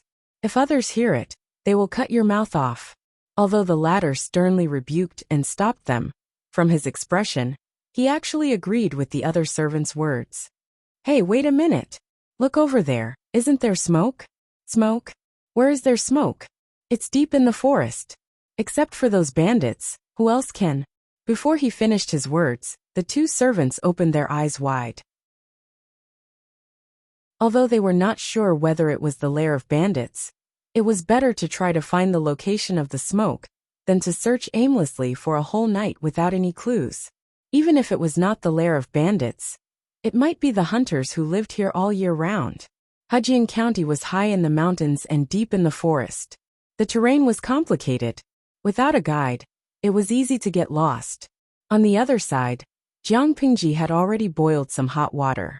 She asked the noble ladies to wash their faces and tidy up their appearances. Feng Langjun watched as the guards gathered all the firewood they could and tried their best to make the bonfire burn brightly. He glanced at Jiangpingji, who looked rather handsome, and teased her. Lu Langjun is quite smart. You know how to use the smoke to warn me. I pity my guards. Jiang Pingji did not even look at him. She said, you were also lost in the mountains for a few days. Don't you want to take this opportunity to get out? The people who were attracted by the smoke were all looking for us, not Huayu. The skinny boy next to her had the surname Feng, and his first name was Jean. His courtesy name was Huayu. It had been almost a day and a night, but the missing noble ladies had not been found. Jiang Pingji was very worried. She despised the efficiency of finding people in this era. If she did not take the initiative to guide them, she did not know how long it would take. She had wanted to bring the noble ladies down the mountain, but it was too time-consuming and risky. Although the beasts in this era were a group of mini cuties to her, it was undeniable that they were aggressive. Jiang Pingji could do it with ease, but how could those spoiled girls protect themselves? Not to mention that the road was rugged and dangerous. Not everyone could walk on it like she did.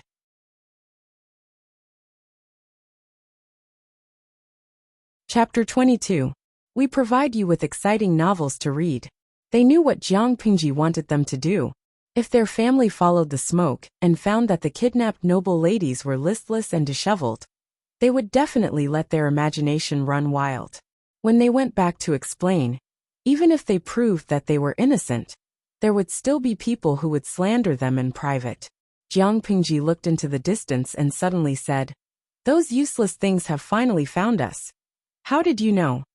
The sky was bright, and Feng Jin could see Jiang Pingji's face clearly. He had to admit that he had been lucky to be able to see through her disguise last night. Jiang Pingji had changed into a new set of clothes and tied her hair up. She looked like a delicate and elegant young man. The birds over there are panicking, and they're approaching us. It's very likely that they're the guards. Jiang Pingji said with certainty, but she felt a little regretful. If it were her old self, she would have been able to see the shadows moving in the distance. If she had the help of tools, she would have been able to see further. Unfortunately, Lu Lanting's body was not strong enough, so she could only judge from the birds. Feng Jin thought about it and asked, then, should I and my guards stay away for a while? All of them were men. Even though Jiang Pingji was also a man, and had stayed outside the house the whole night, she was still considered a stranger. If someone used this to slander the noble ladies, it would damage their reputation. Jiang Pingji thought about it, and nodded in agreement. I didn't think it through. I'm sorry, Huayu. That was how harsh the ancient times were. Jiang Pingji's good mood turned gloomy when she thought about it. Which family do you belong to? Jiang Pingji asked. Seeing that Feng Jin and the others had moved away, Jiang Pingji appeared in front of the guards. After searching for a whole night, everyone was tired and hungry. The leader of the guards, a plump middle-aged man, wiped his sweat and tried his best to identify them. You are? Lu Langjun. Everyone knew that other than the missing girls, the second son of the Lu family, Lu Lanting, was also there. He widened his eyes and realized that the handsome young man standing in front of him was none other than the Lu family's Langjun, who had been missing for a day and a night. I'm the steward of the Wei mansion. The slightly plump man raised his hand and wiped his sweat with his sleeve. His eyes were bloodshot from staying up all night. Peng had finally found someone, but now he was so anxious that he was about to cry. My wife and Lu Langjun were kidnapped. Langjun, the housekeeper of the Wei Manor, was about to grab Jiang Pingji's hands, but he quickly figured out what was strange. Jiang Pingji smiled and said, so it's Jinger's housekeeper. Don't worry, your wife is fine. This, Langjun, how can you make fun of me at a time like this? The steward didn't seem to believe her. Come with me. Jing-er and the others are safe. They were just a little frightened and need to rest for a few days. Jiang Pingji glanced at the tired servants behind her and suppressed the urge to ridicule them. The steward of the Wei Manor knew that Lu Lanting and Wei Jingxian were engaged, and the two families had frequent interactions. Even though he was an inconspicuous steward, he could recognize Lu Lanting's face. But for some reason, he felt that the situation was a little strange. I was afraid that you wouldn't be able to find them, so I lit a bonfire for the whole day. When I saw the birds in the forest being startled, I knew that someone was coming.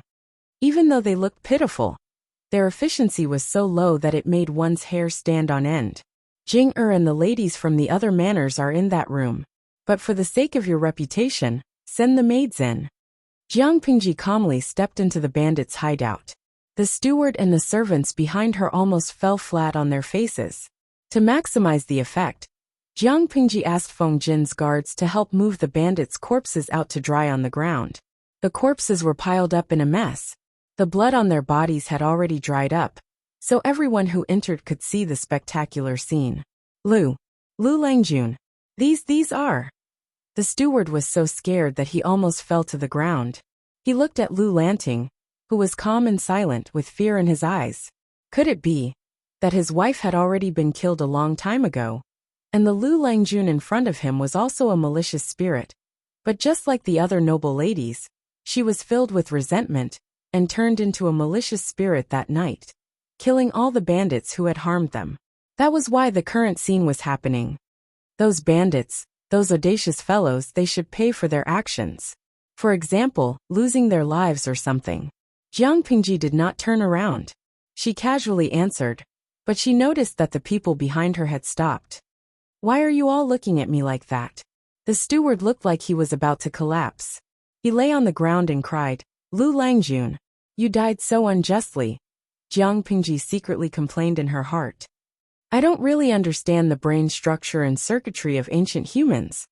The system said, no, maybe they were just misled by you and were scared out of their wits.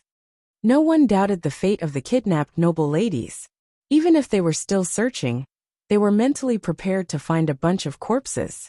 Some of the families had even started to prepare for their funeral. But what happened? Not only did Jiang Pingji appear in clean clothes, but there was also a pile of bandits' corpses in the den. Was that not scary? Wei Jingxian heard the familiar voice of the steward and almost cried with joy. It's the steward from the manor. They found us. What a bunch of useless people. If Brother Lanting had not lit the bonfire outside for so long, who knows when they would have found us? Sheng Guanwan pouted angrily. Maybe they would have waited for the weeds on their graves to grow 3 feet high. What nonsense are you talking about? Who taught you to say such nonsense? Wei Jingxian stopped her from spouting nonsense. It's inauspicious. Not long after, the stewards and servants of other families came to find them. They all had the same reaction when they saw the pile of corpses. The sun in the sky was warm, and they were wearing quite a lot of clothes. But there was a strange feeling of coldness that seeped into their bones. Jiang Pingji waited for half a day. The families of the other noble women had all arrived. Even the Hejian County chief had crawled up the stairs with the help of his servants.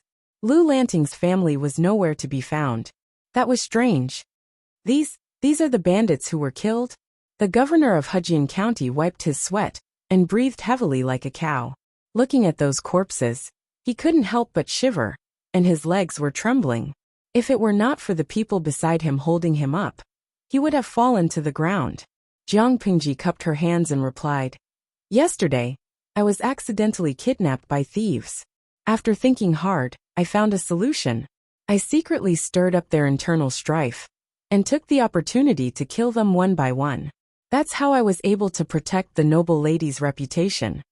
The Hejian prefecture chief was in disbelief when he heard that Jiang Pingji had killed the bandits. Then he felt goosebumps all over his body. The prefecture chief's eyebrows were so tightly knitted that they could kill a fly. He called Jiang Pingji over and asked, Come forward and tell me what happened.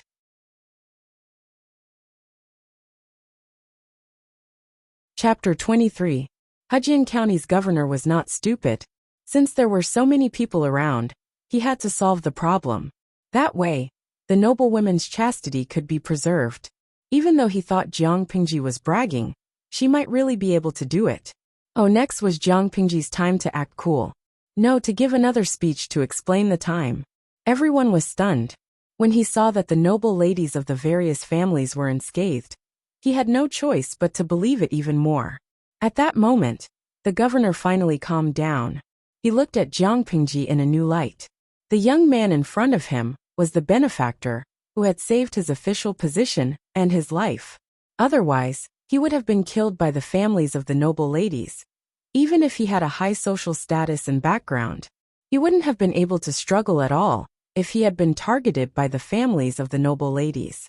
How could such a serious thing happen while he was in office? He did not want to live. Seeing that all the noble women were being carried down the mountain by the servants except for Jiang Pingji, the governor's eyes flashed. "Nephew Lu, why don't you follow me down the mountain? The road is rugged, and it's easy to get lost without a guide." The governor of Hejian County was also a clever person.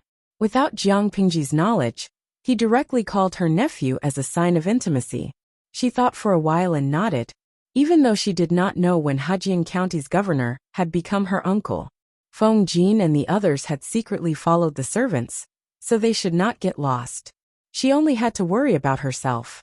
She did not know what Lu Lanting's family was thinking. They had lost their son, but they did not send any servants or stewards to look for him.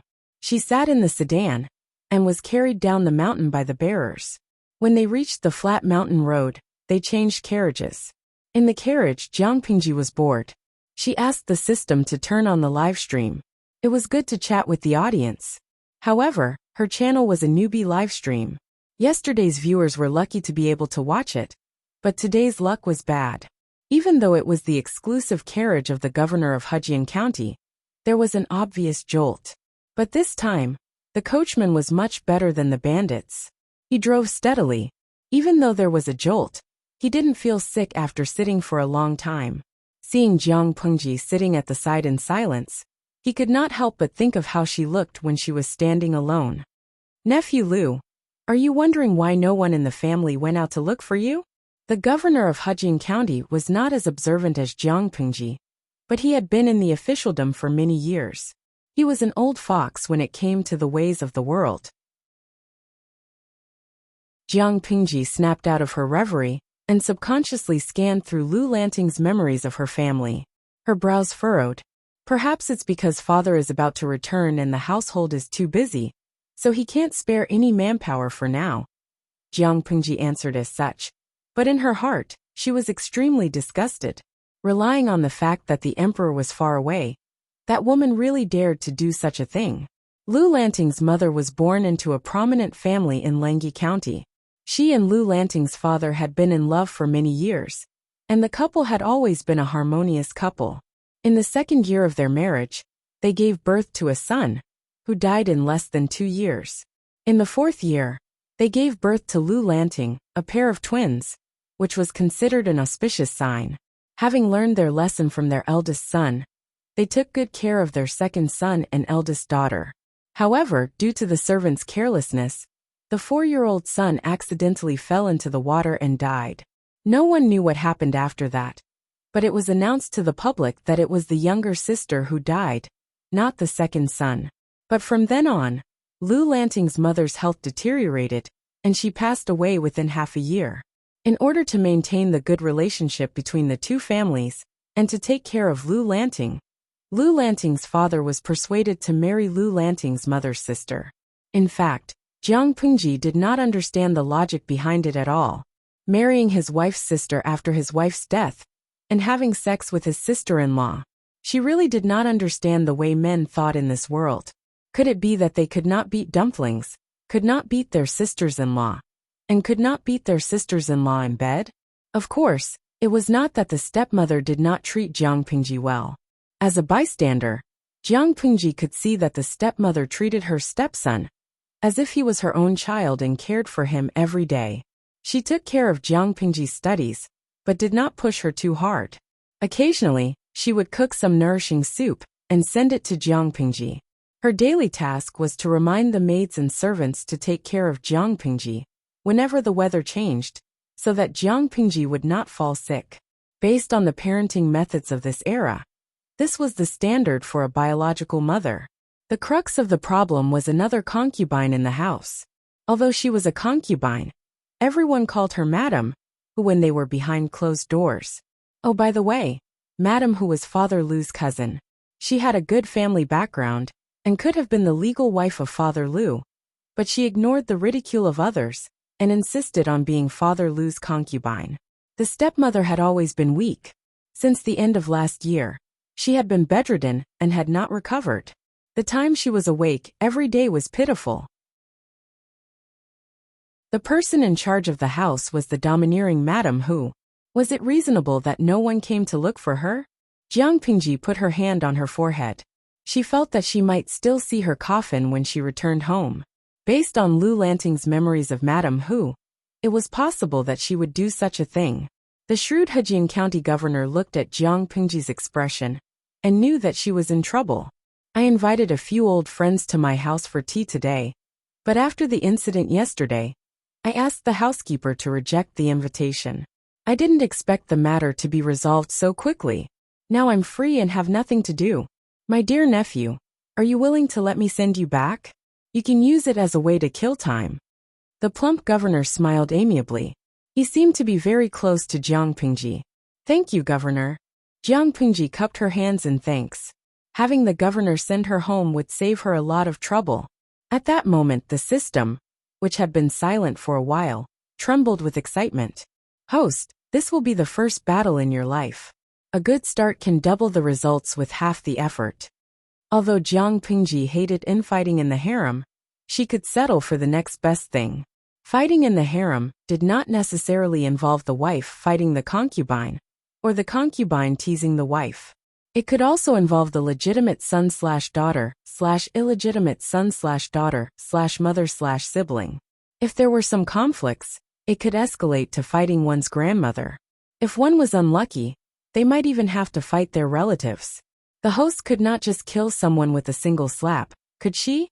Boring, Jiang Pingji replied. The system was furious, but it kept telling itself to calm down and take deep breaths. Then what do you think is interesting? My stepmother and Madam Hu. Jiang Pingji paused and then said, they are both pretty. The system was speechless. It suddenly understood. Father Lu, your fake son is trying to flirt with your second wife and concubine.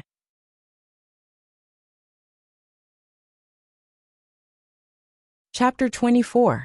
Although Hejian County was not a big place, it was a place of outstanding people. Many of Dongqing's prestigious gentry families were gathered here.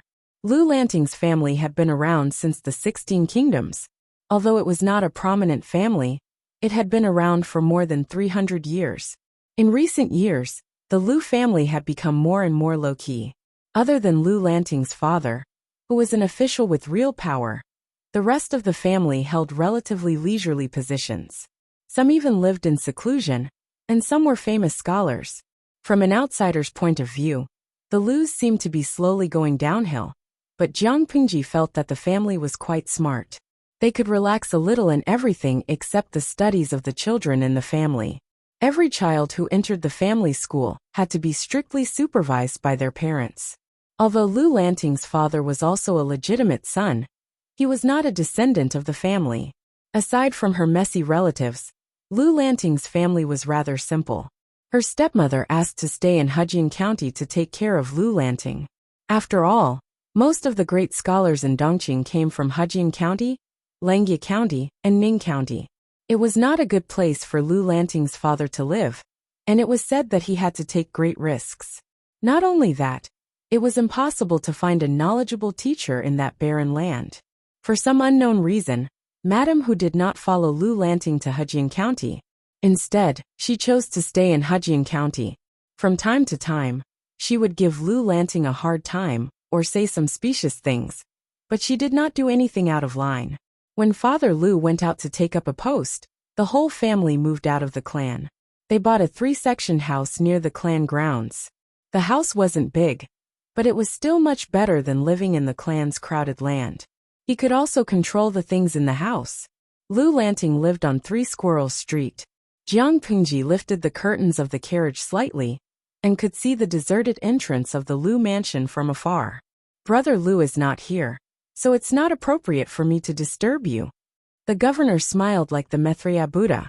Outside, a quick-witted servant had already jumped off the carriage and knocked on the door of the Lu mansion, informing them that the second Langjun of the Lu family had returned safely.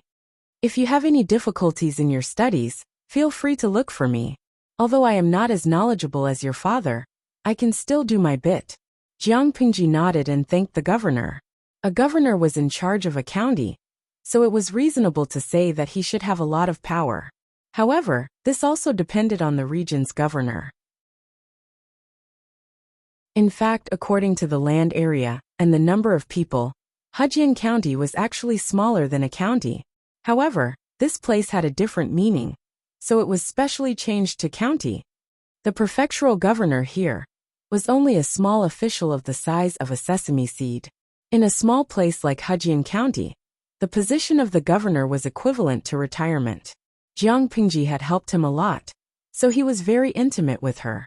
As soon as she finished speaking, Jiang Pingji vaguely heard the Lu mansion's servant shout in ecstasy, "Second Langjun is back." Jiang Pingji had expected to see a house full of white flags, or at least her coffin. She didn't expect to see such a cold and cheerless scene. It was not normal. "What happened at home when I wasn't here for the whole day?" The servant was pleasantly surprised by his appearance. In other words, it was as if he had seen his backbone and savior. Jiang Pingji's eyes swept over him, and all kinds of information filled her mind. The servant had slept on the prostitute's bed last night and smelled of alcohol, which meant that he had not gone out to look for Lu Lanting. The rouge on his finger and the prostitute he slept with were not from the same person. TSK, this man does not look honest. The servant had no idea that not only did Jiang Pingji know where he had slept the night before, but she also knew that he had gone to the gambling house to earn some money. She was considering whether to transfer him, a servant who had neglected his duties, from the gatekeeper's office to another position, or to simply dismiss him. "Second Langjun, you're finally back. The First Lady and Madam, who fainted when they heard that you were kidnapped. The doctor is still with the First Lady, and he almost passed away last night. Madam who fell sick again after she woke up, and she sent all the servants into the mountains to look for you. There is no one left in the house. And now that the master is not home, if anything happens to you..." The servant rubbed his hands together. He seemed to be very happy, but his eyes unnaturally avoided Jiang Pingji's gaze. It was a subconscious act of modesty. Jiang Pingji looked away from the servant and chased the unnecessary information out of her mind. What she had analyzed was too much for her eyes to bear. She interrupted the servant's rambling and asked, "Have all the servants who went into the mountains to look for me gone?" The servant replied, "Yes. Other than the maidservants who stayed behind to take care of the two ladies, everyone else has gone." Jiang Pingji raised her eyebrows and asked, "Including you?" The servant did not know that Jiang Pingji had set a trap for him, so he immediately patted his chest to show his loyalty. "Second Langjun, what are you talking about? I'm very loyal to you. Everyone in the house was worried when they found out that you were kidnapped. Of course How did the powder taste last night?" Jiang Pingji asked abruptly. "Remember to cover your face when you gamble." The servant who was leading the way staggered and almost fell to the ground. His slightly mean face was full of astonishment. "Go and find the housekeeper for punishment. If I catch you again, I will sell you to the traffickers." Jiang Pingji snorted. She hated this kind of clumsy acting that did not even have the basic qualities of an actor. Did he really think that she was as gullible as a 3-year-old? The gatekeeper was so scared that he did not dare to make a sound. He was still in a daze. Coincidentally, the housekeeper of the Lus ran over. Second Langjun. Father Lu had not been back for many years, but the Lu's house was still running well. This had to do with the housekeeper. Jiang Pingji glanced at the old housekeeper and was satisfied. "I'm back. How is mother?" The housekeeper almost burst into tears when he saw Jiang Pingji in the flesh. He had always been a stickler for rules. If he had not been so happy, he would not have run over in such a hurry. "The first madam's condition has worsened. I'm afraid." Jiang Pingji frowned and said, "Let's talk while we walk. Is mother's condition really that serious?" According to Lu Lanting's memory, the second madam had been bedridden and had been taking medicine all year round, but she had looked fine the day before yesterday. She had even cooked a bowl of longevity noodles for Lu Lanting during the flower festival half a month ago, which was Lu Lanting's birthday. The old housekeeper's eyes flashed when he saw Jiang Pingji's unfamiliar clothes, but he did not show it. He just buried the question in his heart. Yes, yesterday, a servant did not know what was going on and reported that the second Langjun had been killed by thieves. The first madam fainted when she heard that. Madam, who was also shocked, and immediately sent the servants to look for him. I don't know who he offended, but not long after, I heard that the third Langjun was playing with the maidservants in the backyard and accidentally fell and hurt his head. All of a sudden, the three masters of the house were seriously ill. They looked for doctors everywhere. Jiang Pingji suddenly stopped in her tracks. She suddenly felt that she had made a mistake. Chapter 25. We provide you with exciting novels to read. According to Lu Lanting's memories, she was a bookworm who only knew how to read books.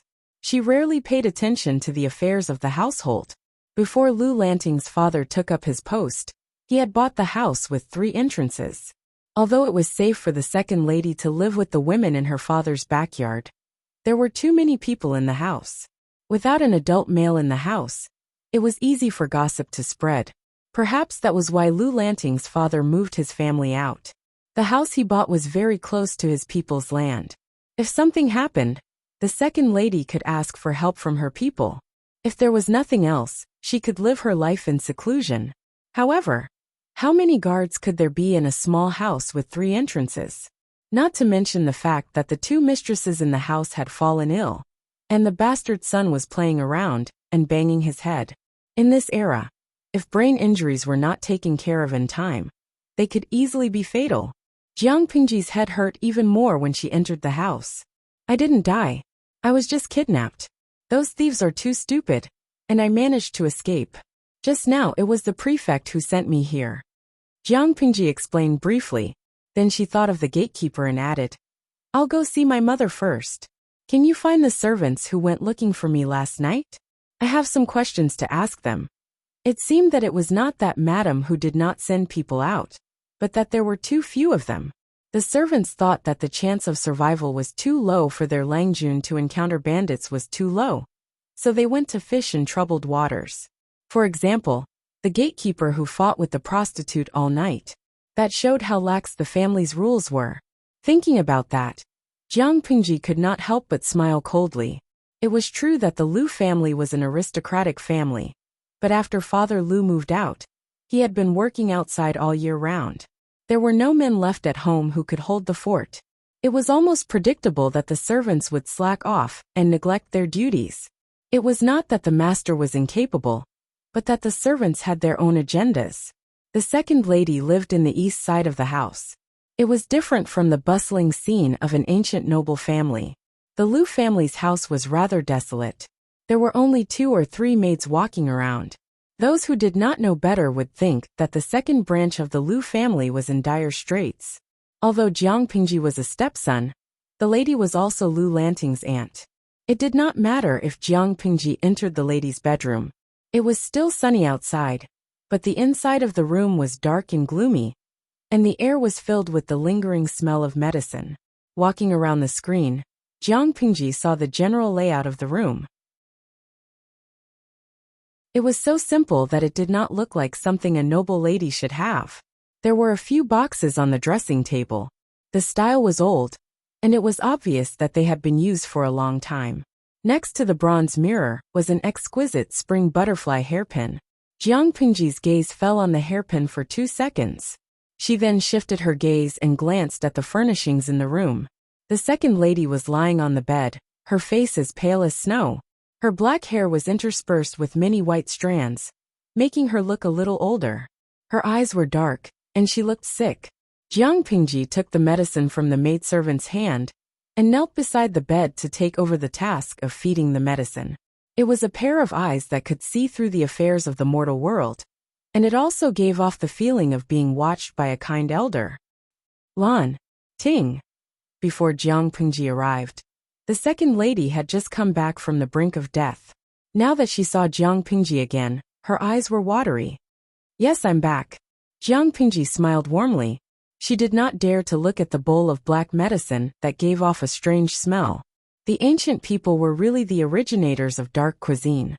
How did they create such a terrible medicine? Could it cure illnesses? Could it really not kill people? I remember before. The second lady's gaze became gentle and nostalgic. Her voice was weak, but she still took a few breaths. Slowly she said, "Someone said that you were dead. How could I believe them? Then, I went to the bridge of helplessness and saw my sister. Jiang Pingji thought to herself, Lu Lanting is as dead as a doornail. Mother, don't talk. Drink the medicine first. Jiang Pingji extended her free hand to the back of her neck and hugged her skinny shoulders. She helped her up and leaned her against her chest so that she could drink her medicine and not choke. Then have a good sleep. Jiang Pingji nodded. Lying in bed for too long was easy to develop bed sores. Jiang Pingji saw that the second lady's collar was wet and red, so she quietly ordered the maidservant to boil some water. After the second lady drank the medicine, the maidservant could wipe the second lady's collar and change the mattress. The air in the room was terrible, and it was not suitable for a sick person to rest. The second lady frowned and drank the bitter medicine that Jiang Pingji had just blown on it. Jiang Pingji saw that the second lady still had a bitter look on her face. She looked at the remnants of the medicine at the bottom of the bowl and immediately felt the bitterness in her mouth. She turned to the maidservant and said, Bring more candied plums for mother. I wonder how much yellow lotus the doctor added to the medicine. According to Jiang Pingji's memory, the relationship between Lu Lanting and the second lady was one-sided and cold. Lu Lanting had always thought that the second lady was the biological mother, so she did not care about the second lady's constant concern for her well-being. She even thought that the second lady was a hypocrite. Fortunately, the second lady still maintained a kind front and did not reveal her displeasure. Otherwise, Jiang Pingji's intimate actions would easily arouse suspicion. My son, did you suffer last night? The second lady's eyes were cloudy, and her voice was stronger than before. No, those idiots who don't bring their brains with them when they go out. How could they make me suffer? Jiang Pingji wanted to put the second lady down, but from the corner of her eye, she saw a maidservant carrying a clean mattress over. Jiang Pingji wrapped the second lady in the blanket and stretched her other hand under the second lady's legs. She lifted the second lady up while she gasped in surprise. Mother, don't be afraid. I can still carry you. Let the maidservant change the mattress and warm it up with a hand stove. The second lady said, My son is becoming more and more like a sister. Tell me about what happened last night. Jiang Pingji looked at the second lady and curled her lips. Mother, if you're listening, I will tell you everything I know. Jiang Pingji hated repeating the same thing over and over again. It was refreshing once, but it was boring if it was repeated too many times. But since it was a request from a classically elegant beauty, Jiang Pingji did not mind repeating it one more time. The second lady listened with great interest. When she was done, she looked at Jiang Pingji and the maidservants in the room, signaling them to leave. Lanting, how did she go? The second lady smiled warmly when she noticed that Jiang Pingji was not surprised at all. Aren't you afraid? Jiang Pingji shook her head. I thought that other people would be more afraid of this kind of thing. The second lady said, You are an honest child. I can hide it from them. I'll just pretend that my son is still alive. That you're tuning in to the Dreamy Chapters YouTube channel. We're so grateful for your support, and don't forget to subscribe to join us on this incredible journey through captivating stories. Your generosity through donations truly makes a world of difference, as it's the primary source of revenue that allows me to expand and enhance this channel for you. Thank you from the bottom of my heart for being a part of this adventure.